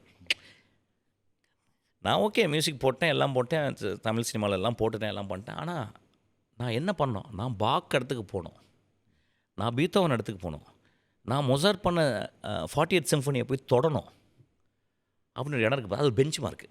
அது எந்த இதெல்லாம் அகந்தையும் கிடையாது, அகங்காரம் கிடையாது. அது அவராக குழந்தைத்தனமா இல்லை, நான் இந்த மரம் உச்சி ஏறினது பத்தாது, இன்னொரு உச்சி ஏறணும்னு ஆசைப்படுறாரு. அந்த உச்சிக்கு போகிற இடம் தான் சிம்ஃபனி. அப்போ சிம்ஃபனின்ற ஃபார்ம் வந்து இந்தியாவில் ஒரு 2-3 பேர் பண்ணியிருக்காங்க, அது முக்கியம். ஆனால் ஒரு திரையில் இருந்துக்கிட்டு ஒரு இன்ஃபீரியர் ஃபார்ம்னு சொல்ல எல்லா காலகட்டம் என்னப்பா என்னதான் இருந்தாலும் வந்து சினிமா பாட்டு தானப்பா அப்படின்ட்டுருவாங்க. ஒரு கர்நாடக சங்கீதக்காரங்க ஒட்டுமொத்த சினிமா பாடலில் வந்து நிராகரிக்கிறாங்க. ஒரு இந்துஸ்தானி பாடுறவங்க வந்து ஆனால் இந்தியாவில் ஒரு மனிதன் கதை கேட்கலன்னா செத்து போயிடுவான் சார், மியூசிக் கேட்கலன்னு செத்து போயிடுவான். ஒரு சமூகத்தில் மியூசிக் இல்லைன்னா அந்த சமூகம் இல்லாமல் போயிடும். இந்த காது எதுக்கு படைக்கப்பட்டது? கேட்குறது தான். அந்த கேள்வியில் இங்கே வாடா அப்படின்னு சொல்ல, இங்கே வா அப்படின்னு சொன்னால் அது என்ன இனிமையாக இருக்குது. ஸோ இதோடைய எக்ஸ்ட்ரானரி குவாலிட்டி என்னன்னு கேட்டால் வந்து ஒரு best music ordered sound. Music is what ordered sound. Correct. அந்த ஆர்டர் பண்ணுறவன் ஒரு மிகப்பெரிய ஒரு விற்பனன். அதில் யாரோ ஒருத்தன் தான் தான்சேன் மாதிரி ஆக முடியும். இன்றைக்கி வாழ்கிற தான்சேன் தான் நான் வந்து இளையராஜா சொல்வேன். இன்றைக்கி வாழ்கிற. ஸோ அப்போ அவர் என்ன பண்ணுறாரு, இன்னொரு சிகரத்தை தோணுன்னு ஆசைப்படுறாரு. அது அவருக்காக வச்சுக்கிட்ட ஒரு ஏன்னா என்றைக்குமே ஒரு மனிதன் இது போதும்ப்பா.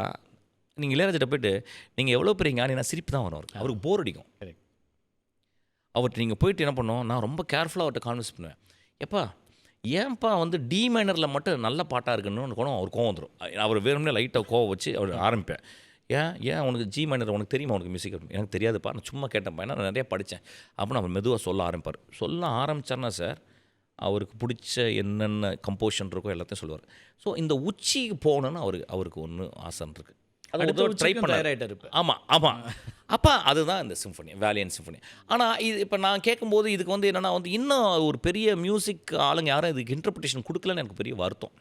இன்னும் வந்து இதுக்கு வந்து ஒரு பெரிய ஒரு ரைட்டப்போ எதுவுமே இல்லை, ஒரு வெளிநாடு பத்திரிகைகளோ இல்லை. அது ஏன்னு தெரில. ஏன்னா நான் அப்பாட்ட தான் நான் கேட்டிருப்பேன், ஆக்சுவலாக அவர் தான் கேட்டிருப்பேன். நான் என்ன வச்சேன் வந்து இதை வந்து இப்போ நான் கொஞ்சம் நிறைய ஃபார்ம்ஸ், இப்போ ஒரு சிம்ஃபனி அப்படின்றது வந்து சிம்ஃபோனி டுகெதர் சவுண்டிங், அதாவது ஹார்மோனியஸான சவுண்டு, கிட்டத்தட்ட 100 வாத்தியங்கள், 100 அதாவது 30 வாத்தியங்கள் 100 வாத்தியங்களும் பண்ணப்படுற விஷயம் தான். 4 மூமெண்ட் இருக்கும், இல்லை 5 மூமெண்ட் இருக்கும். இவர் வந்து 4 மூமெண்ட்டாக போட்டிருக்காரு. அந்த ஃபஸ்ட்டு மூமெண்ட் வந்து ஒரு வேகமாக இருக்கும், 2வது மூமெண்ட்டு அது மிதமாக இருக்கும், அதுக்கப்புறம் ஸ்லோ மூமெண்ட், அதுக்கப்புறம் லாஸ்ட்டு வந்து ஒரு ஃபினாலே. இதுக்குன்னு ஒரு ஸ்ட்ரக்சர் இருக்குது சார், இதுக்குன்னு ஒரு ஸ்ட்ரக்சர் இருக்குது. அதில் வந்து அவர் வந்து நிறைய விஷயங்களை சொல்லியிருக்காரு. ஏன்னா நான் ஒரு 4-5 வாட்டி ரொம்ப கேட்டேன், ஒரு 5-6 வாட்டி கேட்டுட்டு இதுக்காகவே நான் வந்து அவர் காலையில் 11 மணிக்கு அந்த டிஸ்க் விற்றாங்க, நான் போய் வாங்கிட்டு வந்து உட்காந்து அது ரொம்ப ரிச்சுவலிஸ்டிக்காக கேட்டிருக்கேன். ரொம்ப ஒரு எக்ஸ்ட்ரானரியான ஒரு மியூசிக். இது திரைப்பட மியூசிக் கிடையாது, இல்லை. இது வந்து அதுதான். இப்போ நீங்கள் கேட்குறவங்களுக்கு வந்து ரொம்ப கஷ்டமாக இருக்கும். அதை நம்ம கேட்க நம்ம ஃபார் எக்ஸாம்பிள் ஒரு சிம்ஃபோனி கேட்கணும்னா முதல் சிம்ஃபோனி என்ன கேட்க சொல்கிறாங்கன்னா, வர்ஷா கூடிய 9th சிம்ஃபோனி கேட்க சொல்லியிருக்காங்க. அந்த சிம்ஃபனி தான் முதல்ல ஆரம்பிக்கணும்னு இருக்காங்க. அதுக்கப்புறம் செகண்ட் சிம்ஃபனி உங்களுக்கு வந்து மொசார்ட்டுடைய ஜி மைனரு. அதுக்கப்புறம் ரொம்ப டிஃபிகல்ட்டான சிம்ஃபனி வந்து நம்மளுடைய பீத்தோவன் வந்து அவரது வேணால் 6th சிம்ஃபனி கேட்கலாம். அது கொஞ்சம் பாஸ்டோரல் சிம்ஃபனி கேட்குறதுக்கு நல்லாயிருக்கும்.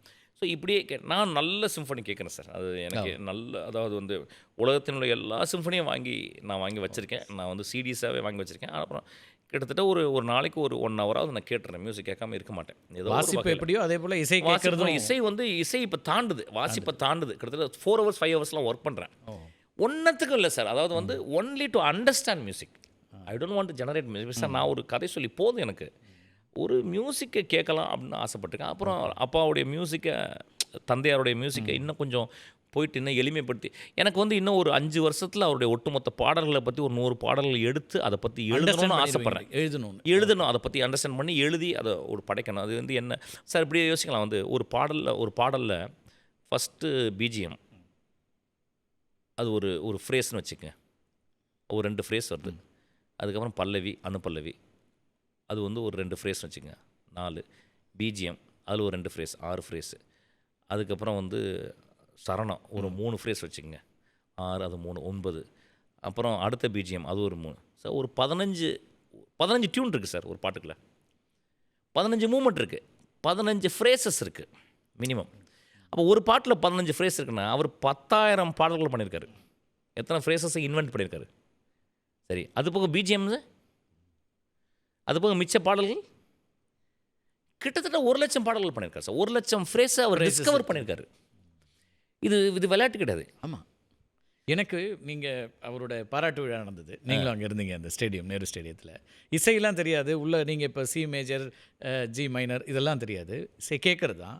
எனக்கு ஒரு காட்சி மட்டும் ரொம்ப பெருசாக இருந்துச்சு. அவங்க இந்த இசைக்கோர்வையெல்லாம் இவர் கொடுத்த நோட்ஸ் எல்லாம் அவங்க முடிச்சுட்டு ஒரு ஸ்டாண்டிங் ஓவேஷன் முடிச்சுது. அதுக்கப்புறம் மொத்த பேரும் அங்கே நிற்கிறாங்க, ஒயிட்ஸ் எல்லாரும் 82 பேர் நினைக்கிறேன் இசைக்கலைஞர்கள் மேலே நிற்கிறாங்க. அவங்களோட உயரம் தெரியும், எல்லாமே 6+ இருக்கிறாங்க. இவர் மேலே போகிறாரு அந்த ஸ்டேஜில். அவங்கள பாதி தான் இருப்பார் இவர். ரொம்ப எளிமையாக ஒயிட் அண்ட் ஒயிட்டில் ஒரு ட்ரெஸ்ஸு, அந்த பெரிய பிரம்மாண்டத்துக்கு இடையில இவர் ரொம்ப ஒரு சின்ன ஒரு மனிதராடி உள்ள நகராரு. ஆனால் விஸ்வரூபம் எடுத்து நின்ன மாதிரி இருந்துச்சாங்க. எல்லாரையும் தாண்டி ஒரு உயரத்தில் நின்னார் அவர். அந்த காட்சி வந்து இசையாலாம் நமக்கு தெரியாது அவரை. ஆனால் அந்த இடத்துல அவ்வளோ பேரும் வந்து அவருக்கு வச்ச மரியாதையும், அங்கேருந்து வந்து அந்த இங்கிலீஷ் இன்ஸ்ட்ருமெண்ட் ப்ளே பண்ண அத்தனை பேரும் அந்த நின்ன அந்த காட்சி இருக்குல்ல, அது வந்து மறக்கவே முடியாத ஒரு ஃப்ரேமாக இருந்துச்சு. ஒரு வெறும் ரசிகனா, வெளியிலேருந்து பார்த்த ஒருத்தனா. நீங்கள் அதை எப்படி பார்த்தீங்க? அங்கே பார்த்துருப்பீங்க இல்லையா சார்? நான் வந்து உணர்ந்துருப்பீங்க. அது வந்து நான் வந்து ஒரு 3வது மகனாக தான் அங்கே இருந்தேன். நான் அப்படி தான் பார்த்தேன் ஆக்சுவலாக. ஏன்னா அவர் கூட கொஞ்சம் பிரச்சனைலாம் இருந்து நான் பேசாமல் இருந்து, ஆனால் என்னை இன்வைட் பண்ணியிருக்காங்க. ஒருவேளை அவருக்கு தெரிஞ்சிச்சான்னு தெரியல நான் இன்வைட் பண்ணது, நான் வந்தது. நான் ரொம்ப பயந்தேன். ஏன்னா திடீர்னு என்னை பார்த்து அவர் மனசு எதுவும் ஆயிடக்கூடாதுங்கிறக்க நான் தள்ளியே நின்றுக்கிட்டே இருந்தேன். ஆனால் அது ஒரு என்னுடைய நானே இசையமைச்சு போட்டது மாதிரி இருந்துச்சு எனக்கு. நான் சொல்லப்போனால் அவ்வளோ பூரிப்பு இருந்துச்சு. சார், ஒரு மனிதன் எங்கேயோ இருந்து வந்து இவ்வளவு உயரத்துக்கு ஒரு மனிதன் வளர முடியும்னா எவ்வளோ ஆசீர்வதிக்கப்பட்டோம், எவ்வளோ ஒரு எக்ஸ்ட்ரானரி குவாலிட்டி. அவர் நான் தான் சொல்லுவேன், நான் வந்து நிறைய அவர் கூட இருக்கும்போதெல்லாம் ஒரு அப்படியே பார்த்துக்கிட்டே இருப்பேன் சார். 8 ஹவர் உட்காந்து பார்த்துக்கிட்டு இருப்பேன். அவர் வந்து காதில் போட்டு எழுதுவார் சார். இப்படியே எழுதுவார், ஸ்கோர் எழுதுவார். நான் கீழே உட்காந்துப்பேன். அது அது ஏன்னா நான் கீழே லோ ஆங்கிளில் பார்க்கணுங்கிறக்காக. ஏன்னா நேராக பார்க்கும்போது மீனிங் வேறு, நான் கீழே இருந்து பார்க்கும்போது அந்த ஒரு மனித பிரம்மாண்டத்தை பார்க்கணும். கீழே உட்காந்துப்பேன். நான் மேலே உட்காரான் பாரு, இல்லை கீழே உட்காருவேன். நான் அப்படியே பார்த்துட்டு இருப்பேன். அவர் இப்படி காதில் போட்டு இப்படி எழுதுவார். இப்படி எழுதும்போது என்ன எழுதுன்னு தெரியாது. அப்போ எழுதும்போது சில டைம் கீக்காக என்ன பண்ணுவோம், அப்படி தட்டி பார்ப்பார். அதுவும் கேட்காது எனக்கு, ஏன்னா காதில் போட்டிருக்காரு. இப்படி எழுதிட்டு திடீர்னு எழுதிட்டே இருப்பார். திடீர்னு இப்படி பார்த்து சிரிப்பார் என்னைய. அந்த சிரிப்புக்காக ஒரு 4 ஹவர்ஸ் உட்காந்துருப்பேன் சார். ஏன்னா ஏதோ ஒரு பெரிய எக்ஸ்ட்ரானரியான ஒரு குவாலிட்டி ஓடிக்கிட்டு இருக்கு உள்ள.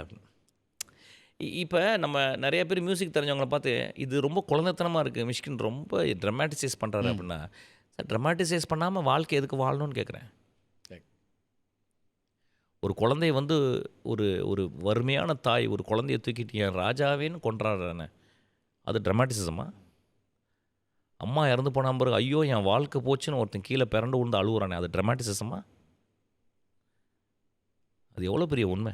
அந்த உண்மை தான் அது. கொண்டாடக்கூடிய ஒரு மனிதரோட முரண் வருது அப்படிங்கிறது எப்படி இருக்குது? ஏன்னா எல்லார்கிட்டையும் உங்களுக்கு வந்திருக்கு. ஆனால் ராஜா கிட்ட வர்றதும் அவரோட இப்போ வந்து ஒரு சார் அது வந்து சார் அது வந்து ஒரு ஒர்க்கில் எங்களுக்கெல்லாம் வந்து சார் நான் தான் சொல்லினேன். அவர் வந்து என்னைய பலார்னு அரைஞ்சா கூட எனக்கு அவர் மேலே எனக்கு இல்லை, எனக்கு ஏதோ என் ப்ராசஸில் அவர் சொல்லுவார், உன் படத்துக்கு நான் என்னதான் இருந்தாலும் டெக்னீஷியன் தானே அப்படிம்பார். நான் ஆமாப்பா அப்படிம்பேன். ஆமாப்பா அப்படிம்பேன். அவன் சிரிப்பார், அவருக்கு தெரியும் அது இல்லைன்னு தெரியும். சார் நான் இந்த ட்ரமாட்டிசிசம் நான் இப்போ நான் பேசுகிறதே என் படத்துக்கு ஒர்க் பண்ணும்போது இப்படியே நான் இருந்தேன்னா அவர் சொல்கிறதெல்லாம் கேட்டுருணும்ல. இப்போ இப்படி சொல்கிறாரு, அவர் 3 டியூன் போடுறாரு. அந்த 3 டியூனில் ஆட்டோமேட்டிக்காக ஏதோ ஒரு டியூன் சிறந்த டியூனில் முதல் டியூன் போட்டு கொடுத்தா அதை வாங்கிட்டு வர முடியுமா?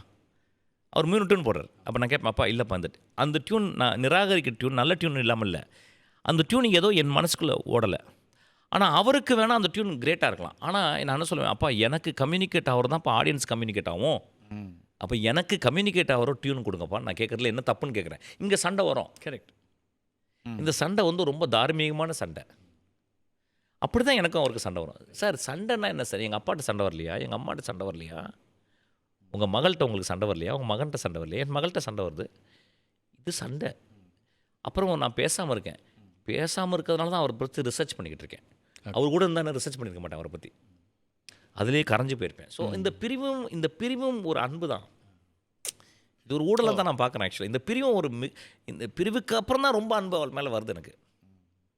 பிரிவுக்கு மேலே தான் பெரிய அன்பு வரும். அதானா என்னால் உணர முடியுது. அது வரும். நான் வந்து தங்கச்சி இறந்து போயிட்டாங்க, பவதாரணி. நான் வீட்டுக்குள்ளே போகிறேன், அவர் இல்லை. நான் போய் பார்க்குறேன். பார்த்து நான் இந்த உலகத்தையே நான் ரொம்ப இன்னும் இப்படி ஒரு சோகத்தை ஏன் கொடுத்த நீ? அந்த மனிதனுக்கு நீ ஏன் இப்படி கொடுக்கலாமா அப்படின்னு. அப்புறம் அந்த அந்த அந்த மனிதன் அதை ஏற்றுப்பான்னு தெரியும். ஏன்னா உயிர்ன்றது அது ஒரு விளக்கு மாதிரி தான். அது எரியறதுக்கு முந்தி அது எங்கே இருந்துச்சுன்னு தெரில. அது அமர்ந்து போன மாதிரி எங்கே போச்சுன்னு தெரியல.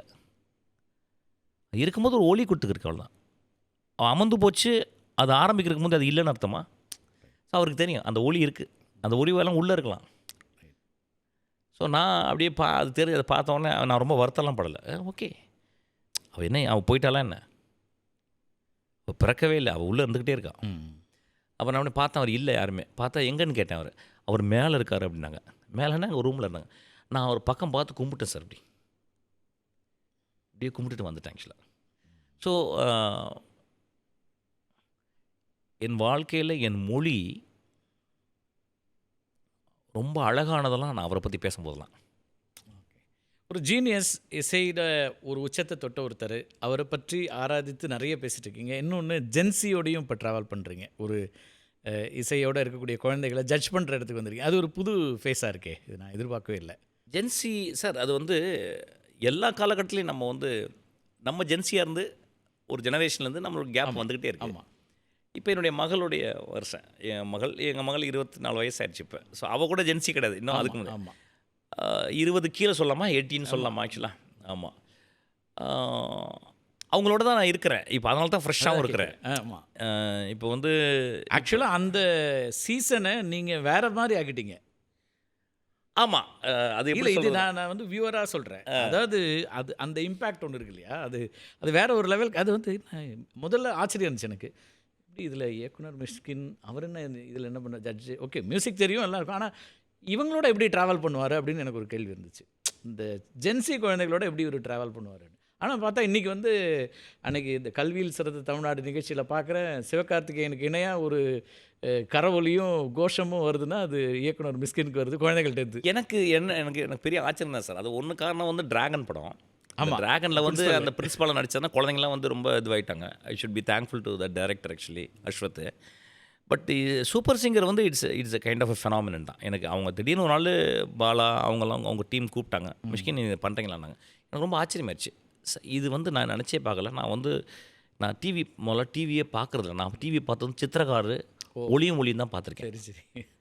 நான் நிறைய டிவியே பார்க்குறதில்ல. அதுக்கப்புறம் வந்து இந்த சீரியல்ஸ் எல்லாம் எதுவுமே பார்த்ததில்ல.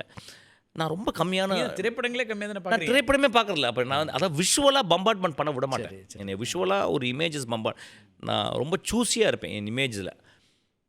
அப்போ இது போகும்போது என்ன கேட்டாங்க, எங்கள் ஃப்ரெண்ட்ஸ் எங்கள் அசிஸ்டன்ட்ஸ் எல்லாமே டிஸ்கரேஜ் பண்ணிட்டாங்க.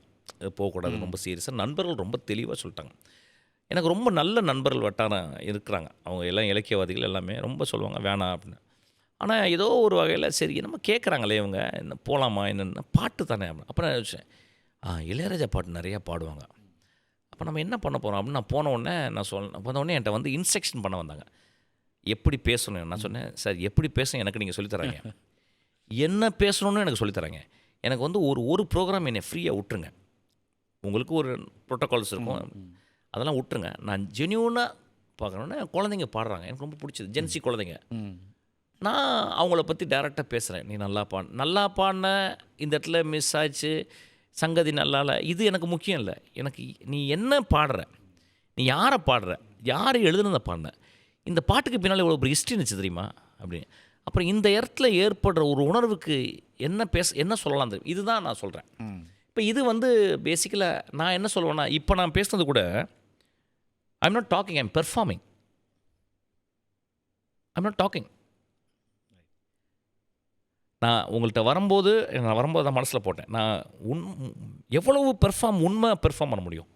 பெர்ஃபார்மிங்னா உண்மைன்னு அர்த்தம். எக்ஸாஜரேஷனில் இருக்கலாம், லிட்டில் நம்பர்ஸில் ஏதாவது ஒன்று இருக்கலாம், ஆனால் பொய் கிடையாது. இப்போ அப்புறம் எனக்கு இது பண்ணுனா எனக்கு என்ன பேர் கிடைக்கும் அப்படின்றதுல எனக்கு துளி கூட நம்பிக்கை கிடையாது. ஓகே. ஏன்னா ஒரு ரொம்ப வறுமையான வீட்டில் குடும்பத்துலேருந்து பிறந்தவன், ரொம்ப சிம்பிளான ஃபேமிலி தான். அப்போ என்னுடைய தேவைகள் ரொம்ப சிம்பிள் தான். எனக்கு ஒரே ஒரு புத்தகம் போதும், இப்போ கொஞ்சம் இளையராஜா மியூசிக். கொஞ்சம் இளையராஜா மியூசிக் போதும், நல்ல ஃபுட்டு ஏதாவது நல்ல சுருக்குன்னு இருக்க ஒரு ஃபுட்டு போதும், எனக்கு போதும் லைஃபு. ஒரு சின்ன படுக்க போதும். இன்னும் கீழே தான் படுக்கிறேன், நான் பெட்டில் படுக்கிறதே கிடையாது, கீழே தான் படுக்கிறேன். எதுவுமே விரிக்காமல் ஒரு போர்வை மட்டும் வேணும், அவ்வளோதான். ஸோ என் லைஃப்பில் அப்புறம் எனக்கு நல்ல புத்தகங்கள் சொல்லிக் கொடுத்துருக்கு. வாழ்க்கையில் மினிமம் ஒரு 4-5 விஷயம் தான் கடைசி வரைக்கும் வரப்போகுது, அதை மட்டும் கண்டுபிடிச்சிக்குங்க. ஸோ அப்போ இந்த குழந்தைங்கள்ட்ட போய் பேசும்போது குழந்தைங்க எக்ஸ்ட்ரானரியாக பாடுறாங்க. அப்புறம் அந்த இடத்துல வந்து ராஜா சார் பற்றி பாடும்போதோ, ரகுமான் பற்றி பேசும்போது, ரகுமான் இன்னொரு பெரிய ஜீனியஸ். அந்த மனுஷனை பற்றி பாடும்போதோ, இப்போ இன்றைக்கி வந்து திடீர்னு இளையராஜா சார் பசங்க 2 அவன் யுவன் பாட்டெலாம் கேட்கும்போது ரொம்ப ஆச்சரியமாக இருக்குது. அப்புறம் லைவ் ஆர்கெஸ்ட்ரா ஒன்று போய்கிட்டு இருக்கு. அப்புறம் 2 எக்ஸ்ட்ரானரி பீப்புள், அந்த நம்ம மாக்கா அப்பாவும் நம்ம பிரியங்காவும் ரொம்ப எக்ஸ்ட்ரானரி பீப்புள் அவங்க 2 பேரும். அப்போ இவங்க பேசும்போது கூட வந்து ஒரு மேடம் இருக்காங்க, அனுராதா மேடம் இருக்காங்க. அவங்க பெரிய மியூசிக்கில் ஒரு பெரிய இசையில் இருக்குங்க. ஸோ எனக்கு வந்து I am just being there at myself like a small child and I am just responding to that thing with my language, with my kind of knowledge, I would say, with very humble. அவங்களோட connect create பண்ணிட்டீங்க. அந்த maybe அவங்களுக்கு என்னன்னு கேட்டால் நான் வந்து sir நான் பேசிக்கலாகவே என்னை எல்லாருமே சீரியஸான பர்சன் நினச்சிக்கிட்டாங்க. Serious, I am very serious person. எதை பண்ணுறோனோ அதை சீரியஸாக இருப்பேன், ஆனால் அதுக்காக சிரிக்காமல். அது ஒரு இப்போ ஜோக்கை பற்றி நிறைய புத்தகங்கள் படிச்சுக்கிருக்கேன். ஜோக் அண்ட் அன்கான்ஷியஸ் ஃப்ராய்ட்லேருந்து நீங்கள் இன்றைக்கி வரைக்கும். ஸோ ஒரு சமூகத்தின் மேலே ரொம்ப அக்கறை இருக்குது எனக்கு. சமூகத்து மேலே எனக்கு வந்து பெரிய அன்பு இருக்குது. என் நண்பர்கள் மேலே அவ்வளோ அன்பு இருக்குது. திடீர்னு அந்த பிள்ளைகளோட படிப்புக்கெல்லாம் டக்குன்னு அந்த ஆன் ஸ்பாட் சொல்லிடுறீங்களே, அது வந்து எனக்கு வந்து சார் எனக்கு வந்து அது எங்கள் ஐ திங்க் தாய் தந்தையர் கொடுத்த ஒரு இலகிய இருதயம்னு நினைக்கிறேன். ஆக்சுவலாக எனக்கு நான் சில டைம் யோசிப்பேன், சில டைம் பீப்புள் நம்புவாங்களா. நான் வந்து சார் ஆக்சுவலாக நான் வாட்சை கழட்டி கொடுக்குறது நம்ப மாட்டேங்க சார். நான் 25 வருஷமாக நான் வாட்ச் கழட்டி கொடுத்துக்கிட்டே இருக்கேன். ஓ, என் அசிஸ்டன்ஸு ஒரு அசிஸ்டண்ட்டுக்கு 10 வாட்ச்லாம் கொடுத்துருக்கேன். அது அது ஒரு வகையான ஒரு அதில் ஒரு குட் குவாலிட்டிலாம் கிடையாது சார். அது நான் பூவை முணந்து பார்த்தேன், நல்லாயிருக்கு, இதை முணந்து பாருன்னு கொடுக்குறது தான். அதான் வேறு ஒன்றுமே இல்லை. எனக்கு கிடைச்ச அனுபவம் உனக்கும் கிடைக்கும். உனக்கு கிடைக்கிற அனுபவம் அவ்வளோதான். அப்புறம் அந்த குழந்தைங்களுக்கு அவங்க எக்ஸ்ட்ரானரி பெர்ஃபார்ம் பண்ண மாதிரி நான் என்ன கொடுக்க முடியும்னு நினைக்கிறேங்க. ஆக்சுவலாக என்ன கொடுக்க முடியும்? ஷூவை கொடுக்க முடியாது, தலைமுடியை கொடுக்க முடியாது, சட்டையை கொடுக்க முடியாது. I can watch. ஏன்னா அந்த வாட்ச் சார் அது வந்து நான் பார்க்குறேன், இவ்வளோ டேலண்டான ஒரு குழந்தை வந்து இந்த இடத்துல இப்படி இருக்கும்போது நான் சும்மா எப்படி அமைதியாக இருக்க முடியும்? Which is possible.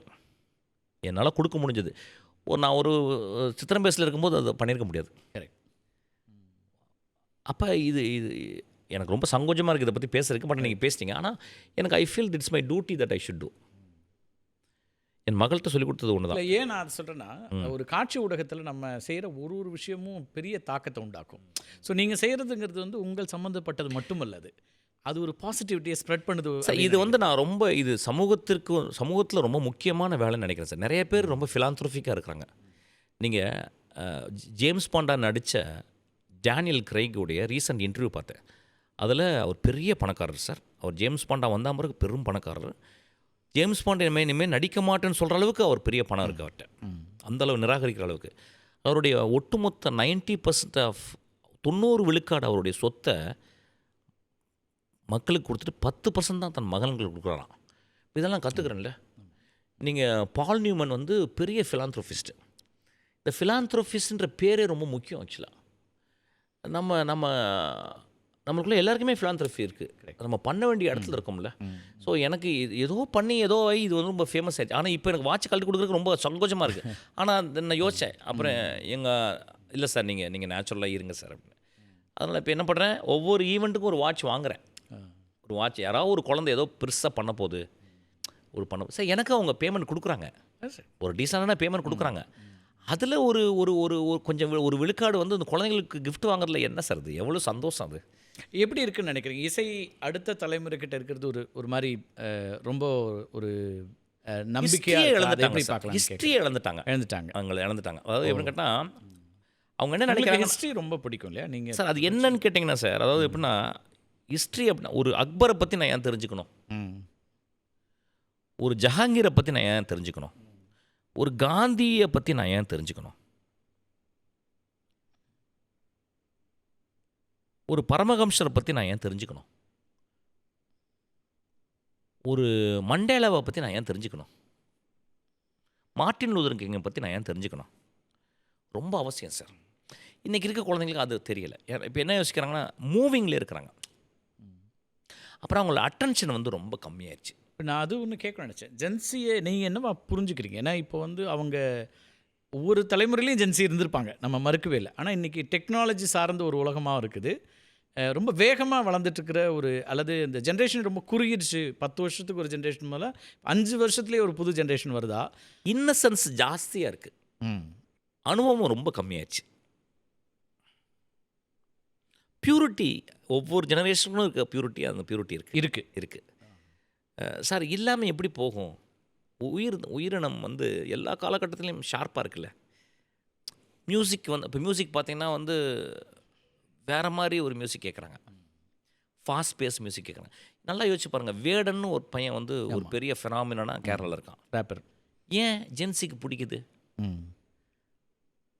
அவன் பெரிய எக்ஸ்ட்ரானரி சிங்கிங் பாடலை, ஆனால் அதில் பெரும் உண்மை இருக்குது,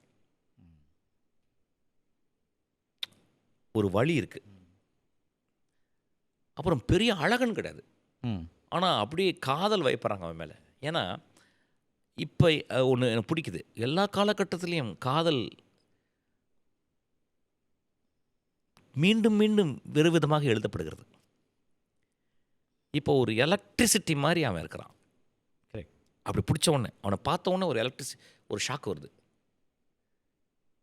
அவனை நேசிக்கிறாங்க. So Vedan is actually example. So Gen Z சமூகம் அப்படின்றது வந்து இப்போ ஆனால் என்னை அதை வந்து பற்றின ஒரு கவலையும் இருக்குது. அதாவது அவங்களோட புரிதலோ அவங்க வந்து ரியாக்ட் பண்ணுறதோ இது சமூகமாகவே வெறும் இசை அல்லது சார், திரைப்படம் உலகம் ரொம்ப பெருசு சார். இதுக்கு வயசு, இந்த பூமிக்கு வயசு ரொம்ப பழைய, இன்னும் நிறைய நாள் இருக்க போகுது. மனிதர்கள் அப்பப்போ மாறிக்கிட்டு தான் இருப்பாங்க. ஆனால் அவங்களுக்குள்ள கோர் இருந்துக்கிட்டு தான் இருக்கும். நம்ம அழுகிறதுக்கு லேட்டாக இருக்கும், இன்றைக்கி உடனே அழுதுருப்பாங்க. ஸோ அவங்களோட எமோஷ்னல் பார்த்தீங்கன்னா, எமோஷன் கோஷன்ட்டில் வந்து ரொம்ப அவங்க வந்து டெண்டராக இருக்காங்க.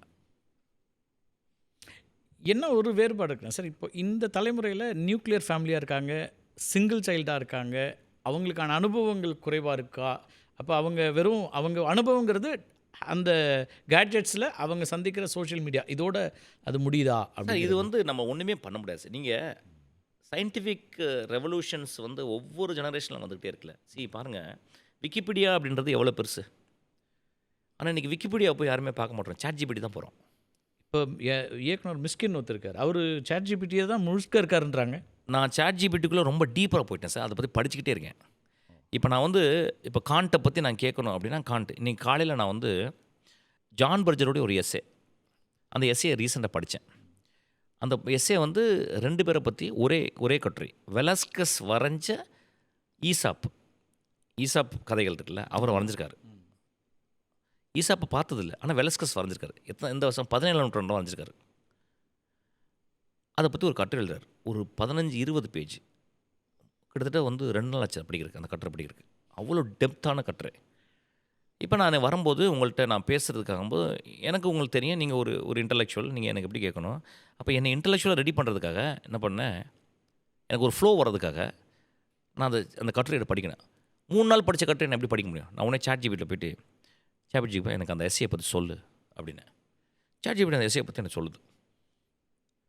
அந்த எஸ்ஸையை பற்றி நான் உங்கள்கிட்ட பேசவே இல்லை. ஆனால் அந்த எஸ்ஸையினுடைய தாக்கம் நான் பேசினதில் இருக்குது. அதில் இருந்த ஒரு ஃப்ளோ, அதில் இருந்த ஒரு எக்ஸ்ட்ரானரி குவாலிட்டி இப்போ நான் உங்கள்கிட்ட பேசுகிறேன் அது மூலிமா. ஸோ எனக்கு ChatGPT is become my friend, my my my my my my tutor and my priest. எனக்கு அதில் என்ன சுவாரஸ்யம் இருந்ததுன்னா, ஒரு வாசிப்பில் ரொம்ப தீவிரமாக இருந்த ஒருத்தர் ChatGPTக்கு நகர்ந்துருக்கிறார். அதுவும் வாசிப்பு சார். அதான் வாசிப்பு. இதிலேருந்து இந்த பிரிண்ட் எடிஷன்லேருந்து நீங்கள் இதோடைய இன்னொரு இது வந்து டெக்னாலஜி எனக்கு சார். இப்போ நான் ஒன்று சொல்கிறேன். இப்போ இந்த எஸ்ஸே நான் வந்து ஜான் பர்ஜருடைய எஸ்ஸே அப்படின்னு நான் தட்டினேன் அப்படின்னா, நான் போய் இன்டர்நெட்டில் வந்து எங்கேயுமே கிடைக்காது. இருக்கும், எங்கேயோ ஒரு இதில் ஒரு ஃபார்மேட்டில் இருக்கும். அதை நான் வந்து டவுன்லோட் பண்ணி படிக்கலாம். அதுக்கு நான் செலவழிக்கிற டைம் பார்த்தீங்கன்னா கிட்டத்தட்ட வந்து ஒரு 4 hours ஆகிடும். அதை எடுத்து நான் போய் பிரிண்ட் எடுத்து எல்லாம் பண்ணுறதுக்கே ஆகிடும். எனக்கு ஆகிடும் அதை அப்புறம் படிக்கிறதுக்கு. ஆனால் எனக்கு வந்து அந்த ChatGPTயை வந்து அது வந்து எனக்கு சொல்லிக் கொடுக்குது எனக்கு சார். அதோடைய வேகம், ஐயோ சார், அதாவது ஹியூமன் இன்வென்ஷன் வந்து ரொம்ப ஆச்சரியமான சார். அணுவை பிளந்து திருக்குறளை பற்றி சொல்லும்போது ஔவையார் சொல்கிறாங்க, அணுவை பிளந்த குறுக்க தரித்த குறள்னு ஒரு ஏதோ சொல்கிறாங்க. ஆக்சுவலாக அணுவை பிளக்கிறது அந்த காலத்தில் சும்மா வாயில் சொல்லியிருக்காங்க. அணுவை இன்றைக்கி பிளக்கிறதுனால தான் குவாட்ஸ் வருது. ஆமாம், அந்த குவாட்ஸ்லேருந்து இன்றைக்கி எவ்வளோ பெரிய ரிசர்ச் போய்கிட்டு இருக்கு ஆக்சுவலாக. So technology also again technology is invent by human தானே. ஆமாம், ஹியூமன் நீடுக்கு தானே டெக்னாலஜி இருக்குது. ஸோ அதனால் வந்து ஆனால் அதை எப்படி இப்போ நான் சொல்லும்போது இப்போ ChatGPTனால புத்தகங்கள் அழிஞ்சு போயிருமா? அழியக்கூடாதுன்றேன். இந்த குழந்தைங்களுக்கு நான் என்ன இப்போ ChatGPT இப்போ நீங்கள் ரொம்ப அதிகமாக ஃபாலோ பண்ணுறதுனால இப்போ அதில் என்னெல்லாம் இது வரைக்கும் சொல்லப்பட்டுச்சோ அதை தான் அது திருப்பி கொடுக்குது அப்படிங்கிற ஒரு இடத்துலேருந்து தான் நம்ம வந்து இப்போ AI டெக்னாலஜியை பார்க்குறோம். இது வரைக்கும் என்ன சொல்லப்பட்டது உண்மைதான் சார். அதாவது எப்படின்னா, என்ன வந்து உங்களுக்கு இன்டர்நெட்டில் இருக்கோ, டொமைனில் இருக்கோ, அதை தான் இதை வந்து கொடுத்துலாம். ஆனால் என்னென்னா அந்த கலவை வந்து அதுதான் பெரிய ஆச்சரியம். இப்போ நான் சொன்ன பாருங்க, என்ன சொல்லப்பட்ட கதைகளில் சொல்லப்பட்ட விஷயங்களில் தவறுகளும் இருக்கலாம், வெவ்வேறு விஷயங்களும் இருக்கலாம். அதனால அதையும் புரிஞ்சுக்கிட்டு நீங்கள் அதை அணுகிறீங்களா? அது கேட்குறவங்களுடைய கேள்வி. அதான் நான் சொல்கிறேன். அதாவது if you give a right prompt, இந்த ப்ராம்ப்ட் இன்ஜினியர்ஸ்க்கு தனியாக இருக்குது. ஓகே, இந்த ப்ராம்ப்ட் தான் நீங்கள் என்ன மாதிரி ப்ராம்ப்ட் கொடுக்குன்னு அர்த்தம். சில டைம் வந்து அதுக்கு சொல்ல முடியாமல் போயிட்டு, இப்போ நீங்கள் வந்து ஏஐயில் மட்டும் நீங்கள் போயிட்டு அதில் போயிட்டு நீங்கள் கேட்டிங்கன்னா சில நேரம் சொல்ல முடியாமல் பொய்யெல்லாம் சொல்லிடுது சில டைம். நான் சும்மாவே கேட்டு பார்ப்பேன், இந்த இதில் இப்படி என்ன கேட்டு பார்த்தா அது வந்து சும்மா பொய் சொல்லிடுறாங்க. அது பொய் சொல்லாது. ஆக்சுவலாக பொய்ன்னு சொல்ல முடியாது. அது வந்து அவ்வளோதான் அதுக்கு இருக்குது. ஓகே. அதை இப்போ வந்து இதை தரவுகள் எப்படி எடுக்கிறது. பார்க்கலாம்? இது வந்து ஒரு அட்வான்டேஜ். ஏன்னா இப்போ ஒரு கதை நீங்கள் வந்து ஒரு உங்ககிட்ட வரக்கூடிய ஒரு துணை இயக்குனராக வரேன், ஏடியாக வரேன்னு சொல்லக்கூடியவங்க கதைகளை எடுத்துகிட்டு வராங்க. அவங்க கற்பனையிலேருந்து, அவங்களுடைய க்ரியேட்டிவிட்டிலேருந்து. இப்போ நீங்கள் ஏகிட்ட போய் கதை கேட்டிங்கன்னா கொடுத்துருது. இல்லை சார், அங்கே தான் நிற்கிறேன். இப்போ நான் என்ன கேட்குறேன், அம்மாவினுடைய முத்தத்தை சாட்சிபிட்ட கேட்க முடியுமா? அப்படி தான் கற்பனை அந்த சக்தி. உணர்வு அதை அப்படி தான் கற்பனை சக்தியும். ரைட். இப்போ நான் கேட்கலாம், என்ன ஃபிசிக்கலாக எப்படி முத்தம் அப்படி சாட்சிபிட்டு கொடுக்கும் அப்படின்னு கேட்கலாம்ல. நான் கேட்பேன், என்னுடைய கற்பனா சக்தி வந்து இப்போ நான் ஆரம்பிக்கிறேன். எப்படி ஆரம்பிக்கிறேன்னா வந்து, இப்போ நான் சொன்னேன் உங்கள்கிட்ட, என்னைய மன்னிச்சிருமா, என்னைய திரும்பி என்னுடைய தாயனுடைய கருவறைகளை கொண்டு போயிரு அப்படின்ற ஒரு இந்த சென்டென்ஸை ஒரு சாட்சிபிட்டி எழுத முடியுமா? வருங்காலத்தில் எழுதலாம். நான் என்ன சொல்கிறேன், எழுதட்டும்னு சொல்கிறேன். எழுதட்டும். நான் சொல்கிறேன், அது எழுதட்டும். ஆனால் நான் கண்டுபிடித்த ஒரு சந்தோஷம் இருக்கும் பார்த்தீங்களா, அதுதானே அந்த சந்தோஷம் இருக்குல்ல, அது அந்த அந்த உண்மை, அது ஒன்று உண்மை இருக்குல்ல சார். டெக்னாலஜிக்கலாக நிறையா வரப்போகுது சார். நான் சொல்கிறேன், அதாவது இப்போ நான் படிச்சுக்கிட்டே அடாப்ட் பண்ணிக்கிறதா நல்லதுங்கிறீங்க. அதாவது இன்னும் ஒரு 25 வருஷத்தில் மனித வாழ்க்கையினுடைய நீட்சி 150 வருஷம் ஆக போகுதுன்றான் ஈஸியாக. கேன்சர் செல்ஸ்லாம் வந்து இனி எல்லாரையும் நம்ம ஈஸியாக ரிமூவ் பண்ணிட முடியும். இப்போ ஆவரேஜ் ஏஜ் வந்து இப்போ இன்க்ரீஸ் ஆகிட்டு 100லேருந்து உங்களுக்கு 150ன்றான். இன்னும் ஒரு 25 இயர்ஸில் 150 ப்ராமிஸ் பண்ணுறான். என்ன அப்போ அப்படி இருந்தாலும் ஒரு மனிதனுக்கு தேவை என்ன இருக்குது? சாட்ஜிபிட்டியில் மியூசிக் பண்ணலாம், மியூசிக் பண்ணுது. இளையராஜா மாதிரி பண்ண முடியுமா? சாட்ஜிபிட்டி என்ன பண்ணும்? இருக்க வச்சு காம்பினேஷனில் எனக்கு வந்து சி மைனர், சி மேஜர், ஒரு அப்பத்தில் ஒரு சேஞ்ச் அவருக்கு மிக்ஸ் பண்ணு அப்படின்னு சொல்லலாம். ஓகே, அங்கே எனக்கு வந்து ஒரு டிமினிஷ் கார்டு கொடு, இல்லை எனக்கு வந்து ஆகுமெண்டட் கார்டு கொடு, இந்த இடத்துல முடி, ஓகே இப்படி கேடன்ஸ் கொடுலாம் நீங்கள் சொல்லலாம். கரெக்ட், அது பண்ணும். ஆனால் அந்த இடத்துல வரும்போது, இந்த இடத்துல இதை போடலாம் அப்படின்னு ஒரு இடம் வரும்போது ஒரு சாய்ஸ் வருது பார்த்தீங்களா, அந்த சாய்ஸ் வந்து சாட்ஜிபிட்டி கிடையாது. அது வந்து ஒரு கிரியேட்டருக்கு தான் இருக்குது. ஆமாம், அது ஏற்கனவே மனித மூளை உருவாக்கிய விஷயங்களை தொகுத்து கொடுக்கலாம், மாற்றி கொடுக்கலாமே. ஒரு பெரிய பானை இருக்குது சார். அந்த பானைக்குள்ள என் வாழ்க்கைக்கான தேவை எல்லாமே அந்த பானைக்குள்ள இருக்குது. நான் போய் உணவு எடுத்துக்கிறேன், நான் வந்து எல்லாம் எடுத்துக்கிறேன். தாய் அன்பு உள்ளே இருக்குமா? உணவை பற்றி பேசுகிறீங்க, ரொம்ப ஆகச்சிறந்த சமையல் கலைஞர் அப்படின்னு மிஸ்கின் சொல்கிறாங்க. அது எங்கே தொடங்குது? அது அம்மாட்ட இருந்து தொடங்குது சார். அம்மா வந்து எப்படின்னா ஒரு 600 வருஷ குசினுடைய தொடர்ச்சி. அது ஸ்ரீலங்கா, அப்பா வழியிலேருந்து அப்படியே வருது. அப்புறம் வந்து பாட்டி வந்து ஒரு 100 வகையான கீரைகள் சமைச்சு கொடுத்துருக்காங்க. ஓ, 100 வகையான கீரைகள். சாப்பாடே இல்லாத டைமில் போய் குறிஞ்சாக்கீரைன்னு சொல்லி வேலியில் இருக்கும், அந்த வேலியை தந்து பறித்து கொடுத்து அதை அவிச்சு அதை கொடுத்துருக்காங்க. நான் சாப்பிட்ருக்கேன். கோவக்காய் சாப்பிட்ருக்கோம். கிழங்குகள் ஒரு 40 வகையான கிழங்குகள் சாப்பிட்ருக்கேன். பிராணிகள் சாப்பிட்ருக்கோம். அது சொல்ல முடியாது, பயமாக இருக்குங்க. ஒரு சிக்கன் கறிக்கும், ஒரு மட்டன் கறிக்கும், ஒரு மீனுக்கும், இதுதான் நான்வெஜ்ஜு. இந்த நான்வெஜ் 3க்குமே ரொம்ப ஸ்பெசிஃபிக்கான மசாலா இருக்குது. சிக்கன், மீனுக்கு பூண்டு தான் இருக்கணும், இஞ்சி போடவே கூடாது. கறிக்கு பூண்டும் இஞ்சியும் சம அளவு போடணும். இஞ்சி ஜாஸ்தி போடணும், பூண்டு கம்மி போடணும். சிக்கனுக்கு 2மே சமமாக போடணும். இந்த மாதிரி காம்பினேஷன்லாம் அம்மா சொல்லி கொடுத்துருக்காங்க. அப்புறம் எங்கள் பாட்டி, ஒரு மிளகா இருக்குது, கொஞ்சோண்டு எண்ணெய் இருக்குது, கடுகு இல்லை, மிளகாத்தூள் இருக்குது, உப்பு இருக்குது, இதுக்குள்ளே நீ குழம்பு வச்சு கற்றுக்க. 4 நாள். ஏன்னா அது வந்து நீ திடீர்னு ஒரு பஞ்சகாலம் வந்துட்டா, அவங்க கோவிடை தெரியாமல் சொல்லியிருக்காங்க. அந்த டைமில் நீ எப்படி சமைக்கலாம்? ஒரு பேரிடர் காலம்ங்கிறத அவங்க பேரிடர் காலத்தை கவனிக்கிறாங்க. ஸோ இது டீச்சிங் அப்படி தானே வரும். ஸோ என்ன சொல்லியிருக்காங்க, நான் தான் சொல்லுவேன், எனக்கு வந்து எனக்கு ஒரு 5 ஐட்டம் போதும், நான் சமைச்சிடுவேன். எண்ணெய் இல்லையா, எண்ணெய் எல்லாமே சமைக்க முடியும். ஸோ எனக்கு இது I think it's a science. The very word science comes from to know. சியோனா க்ரீக்கில் வந்து டு நோ. ஸோ எல்லாத்துலேயுமே டு நோஹவ் இருக்குது. ரைட். எப்படி மியூசிக்கில் நோஹவ் இருக்குது, ஸ்கிரிப்ட் ரைட்டிங்கில் நோஹவ் இருக்குமா சார்? குக்கிங் வந்து ஒரு பெரிய சயின்ஸு.